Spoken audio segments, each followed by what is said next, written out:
সেদিদি আমরা কি শুরু করব না আরেকটু ওয়েট করব?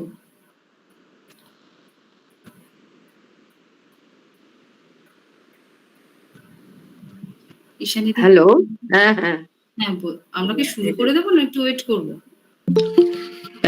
যারা আমাদের স্পিকার যারা আছেন তারা কি সবাই এসে গেছেন?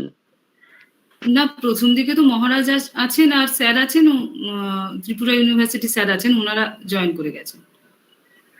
আচ্ছা, দাঁড়া, ঠিক আছে, আমি তো দেখিনি এটা।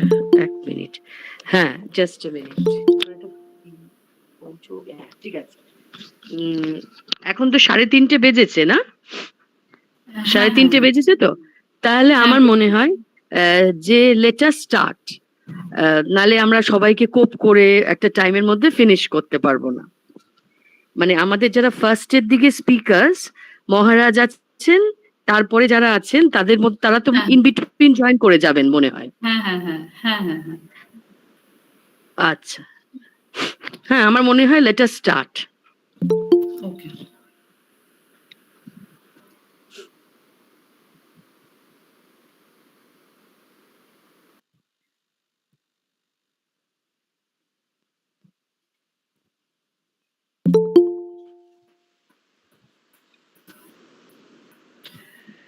Namaskar and a very good afternoon to all. I am Shampadro, Assistant Professor of Education, KALINAGAR MAHAVIDYALAYA, West Bengal. Today is a great day for our department as we are going to start our much awaited national level webinar on the relevance of peace education in the present context. And I am also pleased and delighted to declare that today's program has fortunately fallen on the auspicious Foundation Day of our college.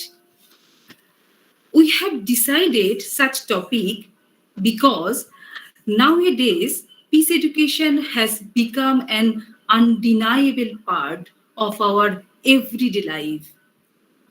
In spite of our strong will, we cannot free ourselves from envy, violence, rivalry, etc. Rather, we are getting involved day by day in that gyrating state. And to overcome this suffocating and dismal state, we need peace of mind. If we cannot pacify our inner mind, it is almost impossible to calm the external world. And it can only be done with the help of the peace of education. So, at the present time, it has become very essential to acquire proper knowledge of how we could pacify both the inner and outer worlds. And we have taken this initiative keeping in mind the thought of the students who are the builders of the nation in future, so that they could also make themselves good citizens through the acquiring of this knowledge. And I am really pleased and privileged to declare that today we are joined by 4 distinguished resource persons. I, on behalf of the Department of Education, would like to extend my warm and heartiest welcome to the all delegates, teachers, scholars, students, and other participants who are joined on Google Meet and over YouTube. Now, I would like to request Dr. Ishita Kha, Assistant Professor from the Department of Bengali, to inaugurate the program with a devotional song. Ishidadi, it's over to you. শোনা যাচ্ছে তো পরিষ্কার? হ্যাঁ হ্যাঁ হ্যাঁ। সকলকে আমার নমস্কার এবং প্রণাম জানাই। এসো প্রাণ ভরণ দৈন হরণ হে, এসো প্রাণ ভরণ দৈন হরণ হে বিশ্বভূপ পরম শরণ হে এসো প্রাণ ভরণ দৈন হরণ হে জ্যোতিপূর্ণ করো হে গগন সুধা গন্ধে ভরো হে পবন জ্যোতিপূর্ণ করো হে গগন সুধা গন্ধে ভরো হে পবন গড় চিত্ত ভবন শান্তি সদন দুঃখ দৈন তরণ হে এসো প্রাণ ভরণ দৈন হরণ হে তব কৃপা করুণার কণিকা করো হে দান অন্তর হোক অক্ষয় সুখে চির সম্পদবান কৃপা করুণার কণিকা করো হে দান অন্তর হোক অক্ষয় সুখে চির সম্পদবান প্রেম সিন্ধু হৃদয়ানন্দে চলুক বহিয়া ছন্দে ছন্দে মম জীবন ধন্য এসো অনন্য বাড়াও শান্ত চরণ হে এসো প্রাণ ভরণ দৈন হরণ হে নমস্কার। Thank you, Ishita Di. Your song has changed our whole ambience of our program. Now, before the formal welcome address by our TIC Madam, I would like to hand over the session to Dr.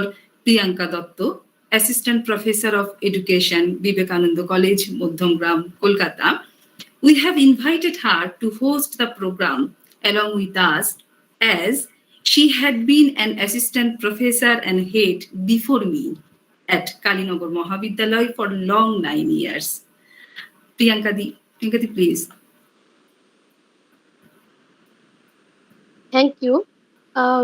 Good evening to all respected delegates, respected eminent specialists and resource person, teacher in charge of Kalinagar Mahavidyalaya, all the teachers from different colleges and lovely students. Welcome you all in today's one-day national level webinar. Seeking permission, I will like to throw some light about this eminent institution. 1st May 1985 was indeed the auspicious day when the foundation stone of this institution of higher learning in this remote island of Sundarban was laid. At present, the college stood as the sole torchbearer of higher education among the local tribals, caste Hindus, and minorities. Now, this college is under the West Bengal State University, Barasat, and It has received both 2F and 12B affiliation of the University Grants Commission. At present, the college has about 1,500 students, and the dedication and commitment of the college governing body, faculty, and the supporting staff in their effort to attain this educational goal is truly applauded. And one thing Shampa has already shared with you, and I will definitely share that I have been in this college as an ex-employee and spent my long 9 golden years here. Without wasting any time at this juncture of scorchy heat, we will prevail shortly in an utmost atmosphere of peace through our today's most relevant and contemporary topic, relevance of peace education in the present context, organized by Department of Education in collaboration with Internal Quality Assurance Cell of Kalinagar Mahavidyalaya. And next, I will request our teacher in charge, Dr. Ishani Ghosh Madam, to deliver his welcome speech.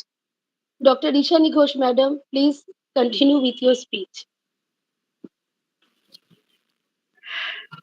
Hello, everybody, and a very good afternoon, though sunny, but with a little fresh breeze coming through the window after the slight nor'wester that took place rather yesterday in some parts of South Bengal, including Kolkata. Kalinagar Mahavidyalaya, situated in the remote island of Sandeshkhali in the Sundarbans, the only institute of higher learning till date among the inhabitants of the 6 islands comprising Sandeshkhali 1 and 2 constituency, strives, in spite of its topographical and other constraints and limitations, to produce challenge resisting youth of tomorrow, especially against the backdrop of the threat of the global pandemic COVID 19, as we all know.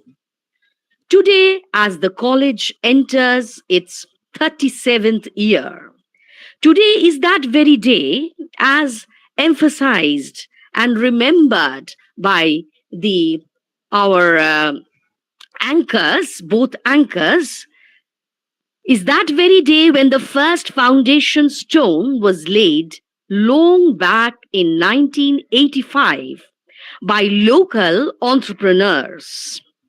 The entire family of Kalinagar Mahavidyalaya looks back to its nostalgic past.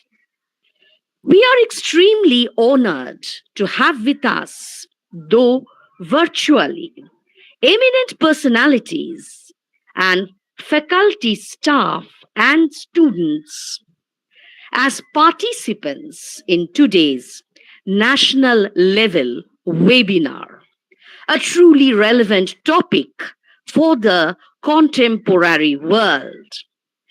Peace education, first for the individual, then the society, the community, the nation, and the global context at large.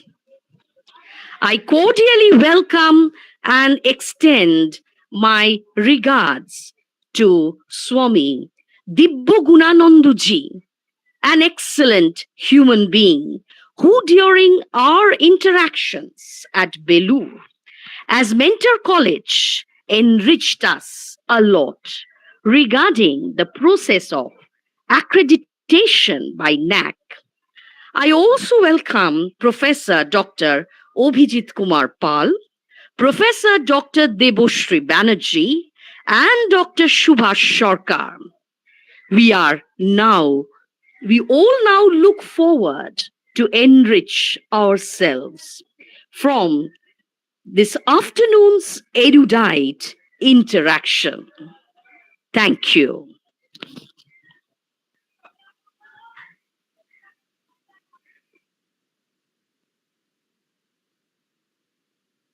Without spoiling any time, we will continue with our technical session. Today, the technical session, there are four technical sessions, and the first session will be chaired by Swami Divya Gunananda ji, ex-principal Ramakrishna Mission Shikshana Mandir, Belur Math, and principal of Ramakrishna Mission, Imphal, Manipur.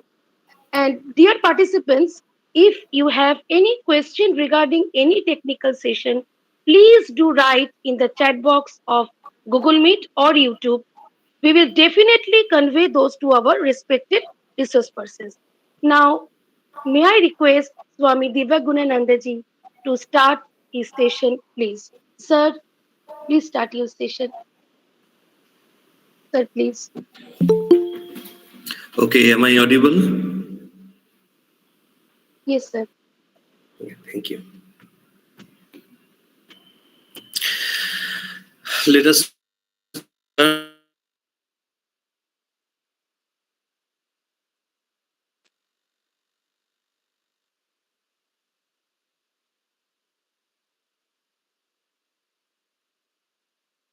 Namaha Harihi Om Sahana Bhavatu Sahano Bhunattu Sahaviryam Karavavahai Tejasvinavadhetamastu ma vidvishavahai Om Shanti Shanti Shanti.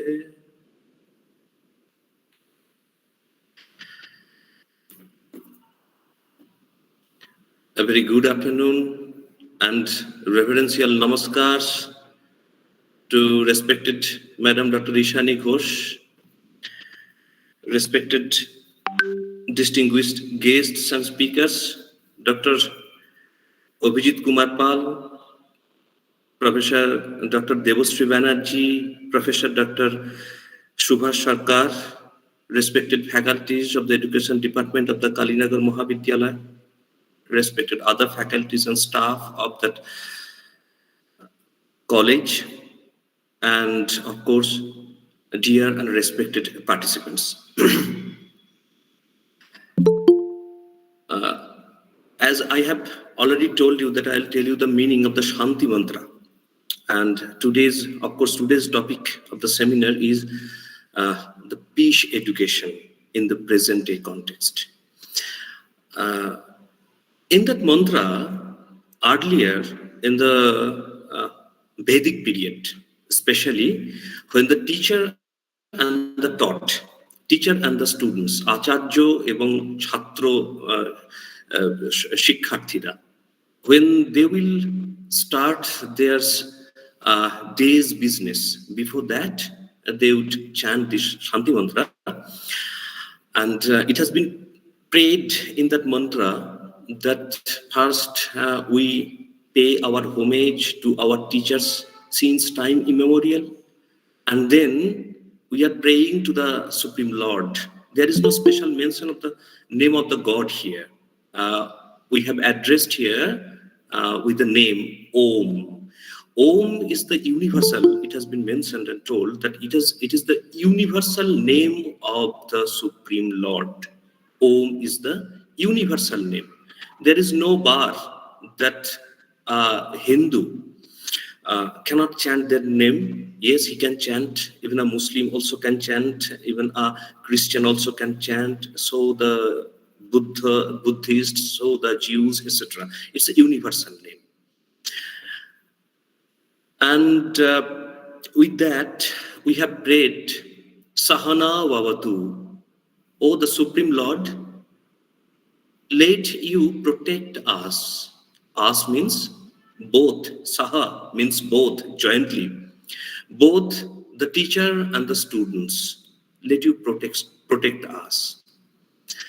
And we know that protection is a job for some exceptional situation, for a calamitic situation.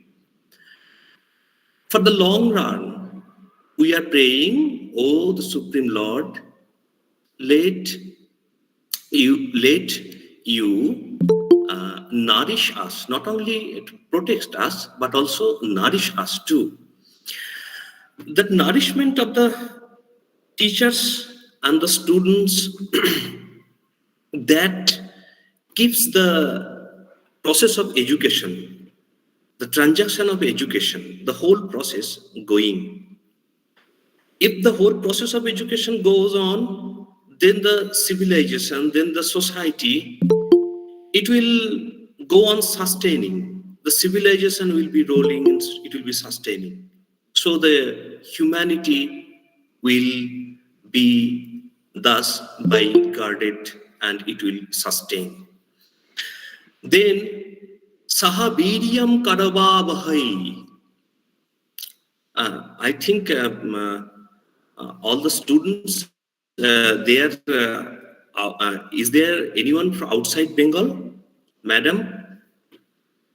Priyanka madam or Sapna madam? Shampa madam? No, sir. No, there is no such students from outside Bengal. I think so. No. Champa, please Okay. assure that. Yes. Yes. So আমরা বলছিলাম যে so I can speak in a mixed way in English and in Bengali. So that will be more understandable for them. Yes. Okay. Sahabiriam Karavavahai. So let us full of vigor and full of courage, birya. Why? Together, the teacher and the students, let you make us full of vigor and courage. Why? Tejasvinau avadhita mastu. Not only that, please kindly make our learning be so bright, so powerful. And the last, we have prayed, Mahavidyalayaya. Let us not hate each other. Let us not envy each other. Let us not think of evil by each other. Why? Today's topic is peace education. আজকে আমরা peace education নিয়ে আলোচনা করছি। এইরকম একটি শান্তি মন্ত্রে, শান্তি মন্ত্রে স্পেশালি আমরা যা কথাগুলো বললাম and the questions we raise hereby, যে কেন আমাদের পড়াশোনা এরকম শক্তি সম্পন্ন হতে হবে, তেজ সম্পন্ন হতে হবে, কেন আমরা একে অপরকে ঘৃণা করব না, কেন আমরা একে অপরের প্রতি শ্রদ্ধাশীলতার অভাব হবে না আমাদের মধ্যে, এগুলো খুব pertinent question, because we are all students, we will be students through out our life, for the entire period of our life.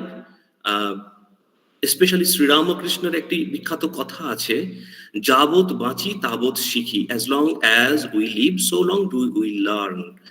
And you will be curious to know that today is also the foundation day of the Ramakrishna mission.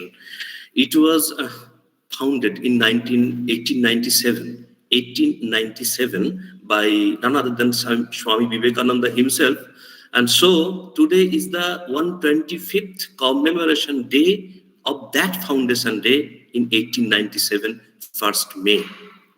And apart from being it's a World Workers' Day, this is also a foundation day of the Ramakrishna mission. And very pertinently, as we are all discussing the peace education, let us start with our studentship. আমরা কেন একে অপরের প্রতি শ্রদ্ধাশীলতার অভাব আমাদের মধ্যে কেন হওয়া উচিত নয়?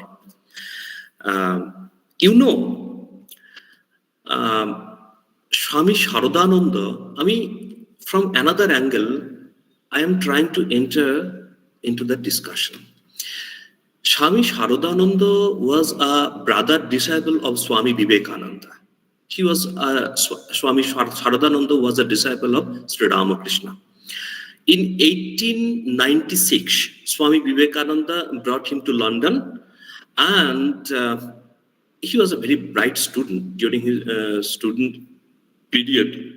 He was a student of Calcutta St. Xavier's College, Swami Sharadananda. And in London, when he was delivering a lecture, after that lecture, there was a question and answer session. And one English lady, she asked, after hearing his discourse, etc., in the interactive session, she asked Revered Maharaj that, Swami, what is life? She asked, what is life? Swami Sharadananda answered very beautifully, fully, that the series of experiences is called life. আমাদের জীবন হচ্ছে যে অভিজ্ঞতার সমষ্টি। প্রত্যেক মুহূর্তে আমরা যা কিছু অনুভব করছি, আমাদের চেতনায়, আমাদের সচেতনতায় যা কিছু ধরা দিচ্ছে, একটি গাছ, একটি ফুল, একটি মৌমাছি, গাড়ি যাচ্ছে, মানুষ কথা বলছে, প্রত্যেক মুহূর্তে যা যা আমাদের অভিজ্ঞতা, all these experiences, the sum total or the series of experiences is called life. এইটাই লাইফ। চলমান আমাদের যে সচেতনতা, প্রতি মুহূর্তে পরিবর্তনশীল যে সচেতনতা, this is called life. And that lady, very interestingly, she then asked, Swami, what is then spiritual life?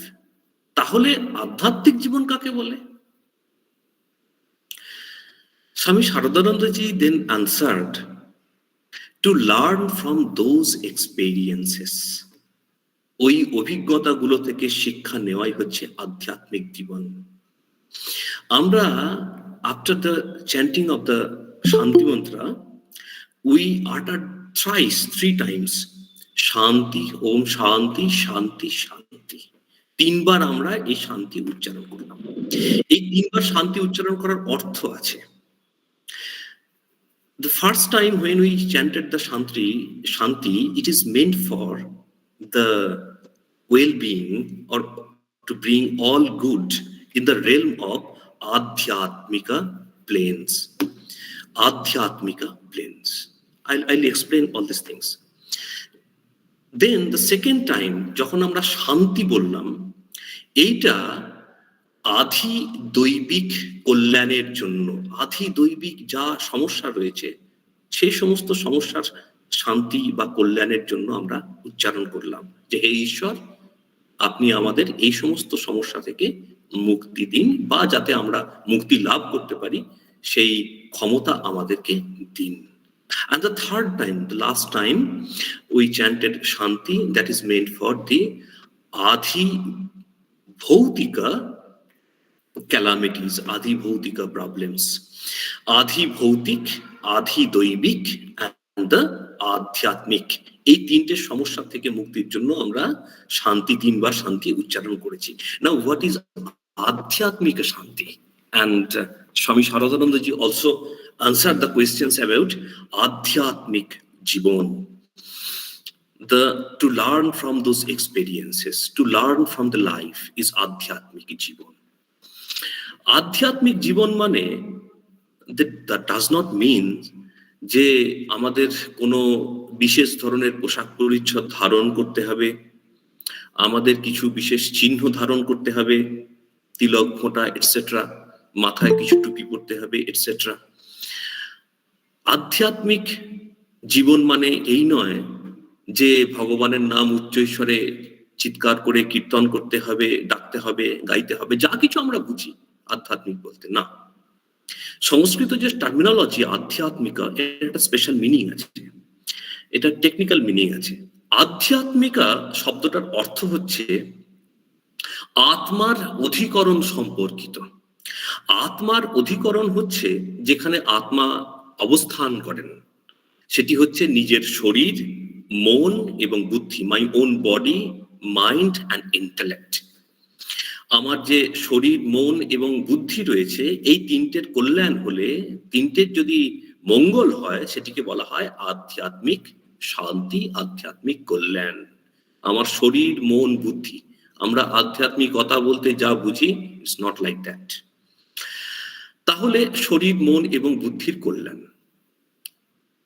আমরা জানি যে এই কল্যাণ খুব দরকার, কেননা আমরা পড়াশোনা করছি অথবা আমরা জমিতে চাষ করছি, যাই হোক না কেন, আমরা যদি দুবার মাটি কুপিয়ে মাঠে, ঠিক আছে একটু বসি, আবার 15 মিনিট পরে কি আধ ঘন্টা পরে আবার মাটি কোপাতে লাগবো, জমিতে নাঙল দিতে লাগবো, বা দুপাতা পরেই যদি একটু বিছানায় গা এলিয়ে দিলাম, যদি এই হয় আমাদের শরীরের মধ্যে যদি সে ক্ষমতা না থাকে, তাহলে আমার জমিতে ফসল ফলবে না, আমার পরীক্ষার খাতাতেও ভালো নম্বর আসবে না, শারীরিক দুর্বলতার জন্য। তো সুতরাং স্বামীজি বলছেন আমাদের এইরকম muscles of iron and nerves of steel যদি দরকার থাকে, যদি আমাদের মধ্যে থাকে, তাহলে আমরা জীবনে সফলতা লাভ করব। শান্তি is a state of success. এটা একটা সাকসেসের অবস্থা, শান্তি। অ্যান্ড দেন আমাদের মনের কল্যাণ, যেখান থেকে আমরা প্যাশন, মোটিভেশন যা কিছু লাভ করি না কেন, যদি মনের মধ্যে প্যাশন না থাকে, কোনো একটা কাজের প্রতি পড়াশোনা করব, যদি গোল না থাকে, প্যাশন না থাকে, মোটিভেশন যদি না থাকে যে হ্যাঁ পড়াশোনা করতে হবে, জীবনে দাঁড়াতে হবে বা কিছু শিখতে হবে, এই শেখাটা শুধুমাত্র আমার নিজের জীবনের জন্য তো বটেই, নিজের জ্ঞান অর্জনের জন্য তো বটেই, মনের অন্ধকার দূর করবার জন্য তো বটেই, তার থেকে খুব বড় কথা, জ্ঞানের দ্বারা সোসাইটির সেবা হয়, নিজের জীবনের সেবা হয়, যা কিছু আপলিফমেন্ট সমস্ত কিছু এই জ্ঞানের দ্বারা হয়। Everything is possible by education. Education is called, education is power. হ্যাঁ, নলেজ ইজ পাওয়ার। তো অ্যান্ড ইগনোরেন্স ইজ যে ডেথ, এরকম বলা হয় যে আমাদের এডুকেশনের দ্বারা, নলেজের দ্বারা এই সমস্ত কিছু সম্ভব হয়। যদি আমি দুপাতা পড়ে তারপরেতে ঠিক আছে মোটিভেশন নেই, মোবাইলটা হাতে নিয়ে নিলাম, তারপরেতে ঘাঁটতে লাগলাম, মোবাইলটাকে স্ক্রল ডাউন করতে লাগলাম, জমিতে চাষ করতে গিয়ে না একটু বসি, তারপরেতে বসে একটু ফোনে কারোর সঙ্গে কথা বলে যদি করতে লাগলাম, তাহলে হয় না। And then with my own intellect also. Intellect মানে বিচার বুদ্ধি করে কাজ করা, বিচার বুদ্ধি করে কাজ করা, বিচার বুদ্ধি অবলম্বন করে কাজ করা, ডিসক্রিমিনেট করে কাজ করা, কোনটা উচিত কোনটা অনুচিত এইটা ভালো করে বুঝে শুনে কাজ করা। সংস্কৃতে দুটো টার্মিনোলজি আছে, ওয়ান ইজ কল্ড প্রেয়ার অ্যান্ড অ্যানাদার ইজ কল্ড শ্রেয়া। আমাদের পিস এডুকেশনের সঙ্গে যেটা খুব অঙ্গাঙ্গি ভাবে জড়িয়ে রয়েছে, prayer is short term goal and Shreya is long term goal. আমরা যখন পিস এডুকেশনের কথা বলি, তখন কিছু থাকে আমাদের শর্ট টার্ম গোল, সামথিংস আর দেয়ার, যেগুলোকে আমরা ইমিডিয়েটলি সলিউশন করলে আমরা কিছু পিস বা শান্তি বা একটা সাম্য অবস্থা লাভ করতে পারি, একটা ব্যালেন্স স্টেট আমরা লাভ করতে পারি ইমিডিয়েটলি, যেগুলো সলিউশন করলে। এইগুলো সবই হচ্ছে যে প্রেয়ার। আরেকটি হচ্ছে কনসেপ্ট অফ শ্রেয়া, যেটা হচ্ছে লং টার্ম গোল। তো এই বুদ্ধি যদি আমাদেরকে শ্রেয়ের পথে না নিয়ে যায়, আমরা যদি ডিসক্রিমিনেশনের সঙ্গে কাজকর্ম করতে না পারি, ডিসিশন নিতে না পারি, তাহলে কিন্তু নিজের জীবন থেকে আর এই বৈশ্বিক জীবন পর্যন্ত আমাদের আমরা যে এখন যে গ্লোবাল যে আমাদের লাইফ, সমস্ত কিছুতেই আমাদের প্রবলেম দেখা দেবে। এইটি মনে রাখবার বিষয়। দ্বিতীয় শান্তি আমরা বলেছিলাম আধি ভৌতিক কল্যাণের জন্য। এটা যেমন প্রথম শান্তি নিজের উপরে নির্ভর করে, নিজের শরীর এবং বুদ্ধি তাকে পারফেক্ট কন্ডিশনে নিয়ে যাওয়া, পারফেক্ট কন্ট্রোল কন্ডিশনে নিয়ে যাওয়া, যাতে করে শান্তি লাভ সহজ হয়। সেকেন্ড হচ্ছে আধি ভৌতিক, আমার কর্মের ফল এই জগতের এই যে ব্যালেন্স স্টেট, এটা শুধুমাত্র আমার নিজের উপরে নির্ভর করে না। জগতে অনেক ভালো মানুষ রয়েছে, খুব কমন সেন্স প্রয়োগ করে দেখুন না, আপনি যদি খুব রসগোল্লা খেতে খুব ভালো লাগে এবং পকেটে পয়সা নিয়ে আপনি বেরুলেন, সব থেকে বেস্ট দোকানে গেলেন বাজারে রসগোল্লা খাওয়ার জন্য, খেতে গেলেন, নিলেন রসগোল্লা পাতে, নিয়ে বসলেন, উপর থেকে একটু ময়লা পড়ে গেল রসগোল্লার পাতে, অথবা যিনি তৈরি করেছেন তিনি ভালো করে তৈরি করলেন না। অনেক কিছু জড়িয়ে রয়েছে এর সঙ্গে, শুধুমাত্র আমি নয়, যিনি কারিগর প্রস্তুত করছেন, he also is entangled for my own satisfaction, for the fruit of my actions. যিনি যেখানে বসে খাচ্ছি সেখানকার পরিবেশ, এভরিথিং শুধুমাত্র আমার নয়, আমার প্রতিবেশী, আমার এলাকার লোক, দেশের সিটিজেন, গ্লোবাল সিটিজেন্স, অল আর ইনভলভড, অল আর রেসপন্সিবল। আধি ভৌতিক শান্তি মানে আমি ছাড়াও বাকিদের থেকে যাতে আমার কল্যাণ উপস্থিত হয়। Not only that, even the corona viruses, আধি ভৌতিক শান্তি মানে মশা, মাছি, বাঘ, এই সমস্ত কিছুই আমাদের জীবনে যা যা দুঃখ ডেকে আনতে পারে, এই সমস্ত কিছু থেকেই শান্তি, কল্যাণের জন্য প্রার্থনা করছি আমরা। এন্ড থার্ড ইজ আধি দৈবিক শান্তি। অ্যাপারেন্টলি সাম সিচুয়েশনস যেগুলোর উপরে আমার হাত নেই, সাপোজ ফ্লাড, ড্রাউট এটসেট্রা, অতিবৃষ্টি, অনাবৃষ্টি, এই সমস্ত বন্যা এটসেট্রা, যে যার উপরে অ্যাপারেন্টলি আমার কোনো হাত নেই, এইরকম কিছু সিচুয়েশনস। তো এই যে যা এই সমস্ত প্রবলেম যা রয়েছে, আমাদের গোটা সিনারিওটাকে আমাদেরকে কাভার করে যাচ্ছে। Not only my personal life but also the entire global life. এই সিনারিওটা ইট এনকম্পাসেস অল। নাও আমরা যখন শান্তি, পিস, এডুকেশনের কথা বলবো, অবভিয়াসলি একটা কারিকুলাম আসবে, যে কারিকুলামটা আমার নিজের যে জীবনের যে রিয়ারিং আপ, বেড়ে ওঠা, আমার নিজের যখন টিচারদের কাছে আমি নারিস্ট হচ্ছি অথবা ম্যালনারিস্ট হচ্ছি, সমস্ত কিছুকে নিচ্ছি, যাতে আমার পার্সোনালিটির মধ্যে কোনো প্রবলেম, কোনো কনফ্লিক্ট তৈরি না হয়, আমার বডি যাতে সুসংগঠিত হয়, আমার মন যাতে শক্তি সম্পন্ন হয়, আমার বুদ্ধি যাতে খুব তীক্ষ্ণ ধার হয়, এইরকম যাতে আমার পার্সোনালিটি তৈরি হয়, তার উপরে যেমন নির্ভর করছে। এবং গোটা পৃথিবী, আমাদের অন্যান্য অধিবাসীদের, আমাদের কার উপরে কিরকম ভূমিকা রয়েছে এই জগতে বাস করতে গিয়ে, তাদের প্রত্যেকের ভূমিকা সেই কারিকুলামে আমরা পড়াশোনা করছি বা পড়াচ্ছি ওয়ার্ল্ড ওয়াইড। ভায়োলেন্স, আমাদের খুব বিখ্যাত একজন ফিল্ম ডিরেক্টর আছে ট্যারেন্টিনো বলে, তোমরা হয়তো তার দেখে থাকবে। তো উনি হলিউডের একজন বিখ্যাত সিনেমা পরিচালক। ওর একটা খুব ফেমাস স্টেটমেন্ট আছে যে violence is the highest form of art. Violence হচ্ছে যে আর্টের হাইয়েস্ট ফর্ম। উনি সিনেমাগুলোকে ওইভাবে তৈরি করেন, কিন্তু খুব অদ্ভুত ভাবে তিনি অনেকগুলো অস্কার পেয়েছেন। যাই হোক, ভায়োলেন্সের তো একটা স্টেট, একটা অবস্থা, যেখানে অপরের দ্বারা আমরা কিভাবে ট্রিটেড হচ্ছি, নিজের মনের মধ্যে কিরকম কনফ্লিক্টের অবস্থান রয়েছে, এটসেট্রা, এই সমস্ত কিছু নিয়ে আমি যদি নিজে মনের দিক থেকে শান্তিতে না অবস্থান করতে পারি, অবভিয়াসলি আমি ভায়োলেন্ট হব অন্যের প্রতি। বিভিন্নভাবে আমার মনের যে এই অশান্তির অবস্থা, এটা রিফ্লেক্টেড হবে আমার প্রত্যেকটি কাজে, আমার প্রত্যেকটি কর্মে রিফ্লেক্টেড হতে বাধ্য। সেই জন্য পিস এডুকেশন যখন আমরা বলবো, it is meant for the society broader পার্সপেক্টিভে। ইন্ডিভিজুয়াল থেকেও সোসাইটিতে যখন এডুকেশন মানে কারিকুলামের কথা বলা হচ্ছে, কারিকুলাম তো আমরা তাকেই বলবো যে সভ্যতার পথে চলতে গিয়ে মানুষ to learn from those experiences. মানুষ obviously they have got two types of experiences.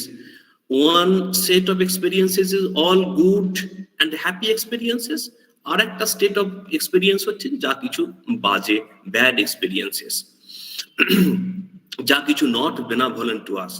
আমরা এই দু ধরনের এক্সপেরিয়েন্স তো জানি, এবং আপনারা নিশ্চয়ই জানবেন আমরা কারিকুলাম যা কিছু শিক্ষা দিই, এই সমস্ত কিছুই কিন্তু হচ্ছে যে এই দুটো অভিজ্ঞতা থেকে, দু ধরনের অভিজ্ঞতা থেকে শিক্ষা লাভ করে আমরা পরবর্তী প্রজন্মের হাতে যা কিছু ভালো অভিজ্ঞতা, সেইটাই আমরা তুলে দিতে চাই।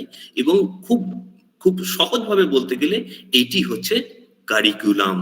আপনারা দেখবেন ডাক্তারি যখন পড়ানো হয়, তখন ওই ডাক্তারি ছাত্রকে যে স্প্যাচুলা বা ছুরির ব্যবহার শেখানো হয়, ওরা তারা টিচাররা, প্রফেসররা জানেন যে এই ছুরি দিয়ে এমন ভাইটাল পয়েন্ট রয়েছে, একটু আঘাত করলেই মানুষ মারা যেতে পারে। তারা সেটা শেখান না। এই ছুরি দিয়ে কিভাবে জীবন ফিরিয়ে দেওয়া যায়, মানুষের, সেইটি তারা শেখান ছাত্রদেরকে। আমরা স্কুল কলেজ ইউনিভার্সিটিতে যা শিখে এসেছি, রিকল করে দেখুন বা শিখছি, রিকল করে দেখুন, আমরা কিন্তু এইটি শিখছি। যা কিছু ভালো আমাদের আগের প্রজন্ম তারা আমাদের হাতে সেই রকমের অভিজ্ঞতাগুলোকে তুলে দিচ্ছেন। যা কিছু ভালো, যা কিছু কল্যাণকর, যা কিছু মঙ্গলপ্রদ, সেই অভিজ্ঞতাগুলো আমাদের হাতে তারা তুলে দিচ্ছেন। তো যখন আমরা পিস এডুকেশনের কথা বলবো, কারিকুলামের যখন কথা বলবো, সেই কারিকুলামের মধ্যে যেন অবশ্যই আমার নিজের যে ইন্ডিভিজুয়াল যা কিছু ওয়েলবিং তারও যাতে অবস্থান থাকে, এবং গোটা পৃথিবীতে আমরা যদি সোসাইটির কথা বলি, এই সভ্যতার পথে শিখতে গিয়ে সমাজে আমরা যা দেখেছি, যা শিখেছি, সমাজের অগ্রগতির পথে চলতে গিয়ে আমরা যদি সেই কথা বলি, সমাজের যদি আমরা কথা বলি, তাহলে এই বিরাট দিক থেকে, সামাজিক দিক থেকে দেখতে গেলে যে সমাজের আমরা প্রত্যেকটি মানুষ ইন্ডিভিজুয়াল মেক্স দ্য সোসাইটি, তাহলে প্রত্যেকের ভূমিকা সেখানে নির্দিষ্ট করা রয়েছে। যদি সমাজের রোলকে পাল্টাতে হয় আমাদের, তাহলে এডুকেশন ছাড়া কখনো কোনো উপায় হতে পারে না। তো সুতরাং এডুকেশনকে প্রমোট করতেই হবে, আরো বেশি করে চর্চা করতে হবে সমাজের দিক থেকে। এবং ইন্ডিভিজুয়াল যদি ভালো হয়, অটোমেটিক্যালি সমাজও ভালো হবে। তো সুতরাং আমাদের প্রত্যেককে নিজের দিকে আরো বেশি করে নজর দিতে হবে। আমাদের যে শরীর, মন এবং বুদ্ধির কথা আমি বলছিলাম, এইটাতে আমি বিশেষভাবে জোর দেব। আমরা জানি দু ধরনের সাইকোলজি আছে, একটাকে বলা হয় ওয়েস্টার্ন সাইকোলজি, আর একটাকে ইন্ডিয়ান সাইকোলজি। ইন্ডিয়ান সাইকোলজির চর্চা আমাদের খুব বেশি হয় না। আমি বলবো আগামী দিনে you should resort to Indian psychology. Western psychology আমরা যা দেখছি, with the advent of positive psychology, যত অগ্রগতি হচ্ছে রিসার্চের, এক্সপেরিমেন্টাল রিসার্চের যত অগ্রগতি হচ্ছে, অদ্ভুতভাবে আমরা দেখছি যা কিছু নতুন থেরাপি আসছে, কাউন্সেলিং আসছে, what ever is the contribution of this positive psychology, যা কিছু আসছে আমরা অদ্ভুতভাবে দেখছি। ইন্ডিয়ান সাইকোলজির যা কনক্লুশন ছিল, যা ফাইন্ডিংস ছিল, সেইগুলোকেই আবার রিইটারেট করছে, সেইগুলোকেই রিভ্যালিডেট করছে। এটি আমি জোরের সঙ্গে বলছি, একদম দায়িত্ব নিয়ে বলছি এই কথাটা। তো সুতরাং ওয়েস্টার্ন সাইকোলজি আমরা যা পড়ছি, ইটস অল রাইট। ইন্ডিয়ান সাইকোলজিতে খুব বেসিক টেনেটস গুলো আমি আপনাদেরকে আজকে এখানে উল্লেখ করব। আমাদের মন কি, ওয়েস্টার্ন সাইকোলজিতে স্টিল এখানে অনেক রকমের ডাউট রয়েছে। আমাদের মন ইন্ডিয়ান সাইকোলজির মতে মাইন্ড ইজ এনার্জি। আমাদের বুদ্ধি কি, বুদ্ধিও হচ্ছে এনার্জি, খুব সাটল ফর্ম অফ এনার্জি, খুব রিফাইন্ড টাইপস অফ এনার্জি। মনও হচ্ছে খুব রিফাইন্ড টাইপ অফ এনার্জি। যদি এনার্জি হয়, তাহলে তো এই এনার্জিকে তো তৈরি করা যায় না, একটা থেকে অন্যটা কনভার্ট করতে হবে। ঠিক যেমন ম্যাটারের মধ্যে এনার্জি থাকে, তাকে আমরা বার করে আনি, সে ম্যাটারকে ভেঙে, ঠিক সেই রকম ভাবেই আমরা যা খাবার খাচ্ছি, যা কিছু খাদ্য গ্রহণ করছি, এইখান থেকে কিন্তু সমস্ত এনার্জি তৈরি হচ্ছে। আমাদের বডির ক্ষেত্রে, আমাদের মাসলের ক্ষেত্রে, ফিজিক্যাল এনার্জি যা তৈরি হচ্ছে, সেগুলো তৈরি হচ্ছে। তো সুতরাং আমাদের খাদ্যের দিকেও নজর দিতে হবে, এমন যাতে এনার্জি আমরা তৈরি না করি যাতে আমাদের বডি, আমাদের মাসল, আমাদের ফিজিক খুব ক্ষতিগ্রস্ত হয়, নাম্বার ওয়ান। এবং সেই খাদ্য থেকে যেহেতু এনার্জি মাইন্ড তৈরি হচ্ছে, তো সুতরাং সে খুব ভালো যাতে এনার্জি আমরা প্রডিউস করতে পারি, যাতে আমাদের মন খুব ভালো সূক্ষ্ম হতে পারে, সেখানে মোটিভেশন এটসেট্রা, প্যাশন যা কিছু হোক, সেটি ঠিকভাবে জন্মগ্রহণ করতে পারে, সেই দিকেও নজর দিতে হবে। এবং বুদ্ধি, যে সাটল এনার্জি, মাইন্ডের সংজ্ঞা হচ্ছে ইন্ডিয়ান সাইকোলজির মতে যে সংকল্পাত্মক বিকল্পাত্মক মনে হয়। এটা এমন একটা স্টেট, সর্বদাই খুব একটা সালটেটারিং একটা মোডে রয়েছে, সর্বদাই হ্যাঁ না দোলাচলের মধ্যে রয়েছে। তো সুতরাং প্যাশন এবং মোটিভেশন কিন্তু সবসময় তার মধ্যে প্রবলেম আসা কিন্তু উপস্থিত, কিন্তু who is to guide the mind? Intellect is to guide the mind. ইন্টেলেক্টকে এই জন্য বলা হয় যে নিশ্চয়াত্মিকা বুদ্ধি। That is the definition of intellect in Indian psychology. যে নিশ্চয়াত্মিকা বুদ্ধি, ও ডেফিনিট করে এন্ডোর্স করবে একটা ডিসিশনকে, যে এইটি করো, যাতে করে মন সেই দিকে ধাবিত হতে পারে। The whole amount of quantum of energy যাতে ওই দিকেই যেতে পারে একেবারেতে নিঃসন্দেহে। তাহলে আমাদের গোটা পার্সোনালিটিটা অ্যারেঞ্জড হয়, কন্ট্রোলড হয় এবং একমুখী হয়, যাতে করে ওয়ান পয়েন্টেড হয়, যাতে করে আমরা এইরকম ভাবে একটি ওয়েল ব্যালেন্সড একটা পার্সোনালিটি আমরা লাভ করতে পারি। সুতরাং মোস্ট ইম্পর্টেন্ট থিং আমাদের এই বডি, মাইন্ড এবং ইন্টেলেক্ট, এই কমপ্লেক্সের মধ্যে ইজ দ্য ইন্টেলেক্ট। তো সুতরাং আমাদেরকে বিচার বুদ্ধি অবলম্বন করে কাজ করতেই হবে, এবং এই কাজ করতে গেলে শিক্ষা ছাড়া কোনো উপায় কিন্তু নেই। তো সুতরাং আমরা পিস এডুকেশনের কথা বলবো, কারিকুলামের কথা বলবো, এটা একটা অ্যাওয়ারনেস প্রোগ্রাম, যে আমরা আমাদের পরিবারের মধ্যে কোনো ভায়োলেন্স উপস্থিত রয়েছে কিনা, আমার ইন্টারপার্সোনাল যা কিছু রিলেশনশিপ যা কিছু রয়েছে তার মধ্যে কোনো ভায়োলেন্সের অবস্থান রয়েছে কিনা, যে ওয়ার্ল্ডের যে সিনারিও রয়েছে তার মধ্যে ভায়োলেন্সের অবস্থান রয়েছে কিনা, আমাদের কি করা হবে। এটি দীর্ঘদিনের প্রশ্ন। যবে থেকে পৃথিবী চলছে, সভ্যতা চলছে, তবে থেকেই মানুষ শান্তির জন্য নিরলস ভাবে পরিশ্রম করে চলেছে, শান্তি, কিন্তু এখনো পর্যন্ত আমাদের সেই অবস্থা লাভ করা সম্ভব হয়নি। and that's why we are holding such a seminar even today also. এবং পৃথিবীর অবস্থা কি তোমরা জানো, ওইদিকে যুদ্ধ, এদিকে আমাদের সমাজের কি অবস্থা, মায়েদের প্রতি অসম্মান, মেয়েদের প্রতি অসম্মান, violence everywhere, violence is everywhere. Last একটা কথা শেষ করব, একটা জিনিস মনে রাখবেন, সময় কিন্তু আমরা 3 ভাগে ভাগ করি, পাস্ট, প্রেজেন্ট এন্ড ফিউচার। এই ভাগটা আমাদের নিজেদের জন্য, কিন্তু অ্যাকচুয়ালি সময়ের মধ্যে এরকম কোনো ভাগ হয় না। আমি একটি উদাহরণ দিচ্ছি। মনে করুন আমি রাস্তা দিয়ে পথ চলছি, এখন ডট 3টে বাজছে, সাপোজ যে 3টে বাজছে, আমি রাস্তা দিয়ে পথ চলছি, যেতে যেতে অন্যমনস্ক হয়ে মোবাইলে চোখ, অথবা অন্যমনস্ক অ্যাবসেন্ট মাইন্ডেড আমি পথ চলতে চলতে হোঁচট খেলাম, অথবা একটি কলার খোসা পড়েছিল তার উপরে পা দিলাম, অথবা জল পড়েছিল, somehow or other I slipped এবং আমার পড়ে গিয়ে চোট লাগলো। তখন ডট 3টে বাজছে, আমি অ্যাবসেন্ট মাইন্ডেড ছিলাম বলে এটা হলো। তো সুতরাং যখন 3টে বাজছে আমি চোট পেলাম, 3:15 আমার অবস্থা কল্পনা করে দেখুন, আমাকে অ্যাম্বুলেন্সে করে নিয়ে ছুটতে হচ্ছে, এবং I am having lot of pain, আমার খুবই তখন যন্ত্রণা হচ্ছে, অশান্তির একটা অবস্থা তৈরি হয়েছে 3:15। যখন 3:30 বাজছে, ডাক্তার হয়তো আমার পায়ে ব্যান্ডেজ করছে এটসেট্রা, বা ওই করছে, কিছু সার্জারির জন্য প্রস্তুতি নিচ্ছেন etcetera, 3:30, 3:30। Now comparatively 3:30 against a 3:15 is a past, অথবা 3:05 হচ্ছে পাস্ট টাইম, অতীত হয়ে গেছে। তো সুতরাং 3:30 সাপেক্ষে 3:05 যখন অতীত হয়ে গেল, আমার কাছে 3টের সময় 3:30 ছিল ভবিষ্যৎ, 3:30 সাপেক্ষে 3:05, 3:10, 3:15 অতীত।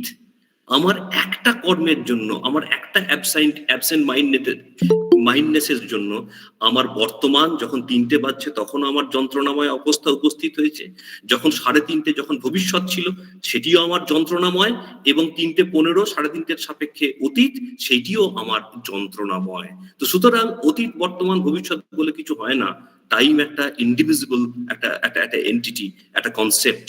তো সুতরাং আমি যদি বর্তমানে খুব মনোযোগ দিয়ে কাজ করি, বিচার বুদ্ধি অবলম্বন করে কাজ করি, অবভিয়াসলি আমাদের ফিউচার ভালো হবে, এবং অবভিয়াসলি আমাদের পাস্টও ভালো হবে। আমরা আজকে পিস এডুকেশনের কথা বলছি, দ্যাট সিগনিফাইজ যে আমাদের অতীতও ভালো নয়, অতীতেও আমাদের পিস ছিল না, আমাদের বর্তমান যদি ডেফিসিয়েন্সি থাকে পিসের স্টেটের, তাহলে আমাদের অতীতেও এই ডেফিসিয়েন্সি ছিল, এই ডিগ্রেডেশন ছিল, and in future also এই ডিগ্রেডেশন থাকবে। এই অবস্থার পরিবর্তন করতে গেলে আমাদের নিজেদেরকেই উদ্যোগ নিতে হবে। এডুকেশন ছাড়া, নিজেদের এন্ডিভার ছাড়া কোনো উপায় নেই, and that has to be started with ourselves. আমার নিজের বডি, মাইন্ড এবং ইন্টেলেক্ট, আমার নিজের আধ্যাত্মিক কল্যাণ, আধ্যাত্মিক শান্তি, and learning from the experiences, that is the only way. স্বামীজির একটা কথা আছে যে experience is the only teacher we have. We have to learn from the experiences and we have to be mindful. যদি আমরা এটা করতে পারি তাহলে একমাত্র এটা আনা সম্ভব হবে। Otherwise we all educational programs and all seminars etc, discourses, workshops etc, ওই চিরকালই আমরা চিৎকারই করতে থাকবো, কাজের কাজ কিছু হবে না। With these prayers and anticipation, I again thank and extend my reverential namaskar to Professor Debashree Banerjee, Professor Subhash Sarkar, Professor Abhijit Pal, Dr. Ishani Ghosh, Dr. Priyanka Datta, and Dr. Shampa Adhya, and all the faculty members and dear participants. Thank you. Namaskar. Thank you, Samiti Bhaganandaji, for your inspiring and relevant speech on today's topic. We are highly overwhelmed by your speech. As we have no such questions till now from the first technical session, we will move to technical session 2, and it will be chaired by Professor Dr. Subhash Sarkar. Dr. Sarkar is in the field of teaching and research in education for the last 18 years. He holds a steady and consistent academic career in the field of education. He has got a past experience of over 7.5 years in teaching in the Institute of Advanced Studies in Education, Agartala, as an assistant professor in education. He is presently working as associate professor and head Department of Education, Tripura Central University. Dr. Sarkar is the recipient of Mr. Nasir Kamila Memorial Award of Professionally Involved Educationist 2017 from Indian Psychometric and Educational Research Association. Dr. Sarkar is also associated with IGNU and SCERT Agartala for the last 18 years. He has completed 4 research projects and has delivered many invited lectures in different institutions as a resource person. He has actively participated and successfully completed 50 seminar, conference, and workshops. He has also published different articles, research papers, book chapter, and books in many international and national publications, including review and preparation of study materials for different universities. He has been guided PhD scholars and postgraduate students for their research work also. 5 research scholars have been awarded PhD degree under his guidance and supervision. Now, may I request Professor Dr. Subhash Sarkar, who is Associate Professor and Department of Education, Tripura University, to deliver his relevant speech, please. Sir, please you may continue, sir. Please continue.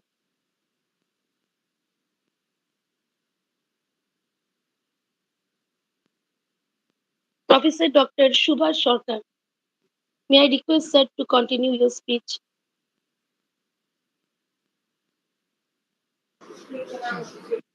Thank you, madam. May I audible? Yes, sir. Yes. Om Ashato Ma Shadgamaya Tamasho Ma Jatirgamaya Mriturmayang Ma Amritangamaya. First of all, thank you so much for inviting me in this national webinar. Dr. Ishani Ghosh, madam, the teacher in charge of KALINAGAR MAHAVIDYALAYA, the organizing coordinator of Shampa Adhya, assistant professor and head Department of Education, all the faculty members of the Kalinagar College, respected all the resource person,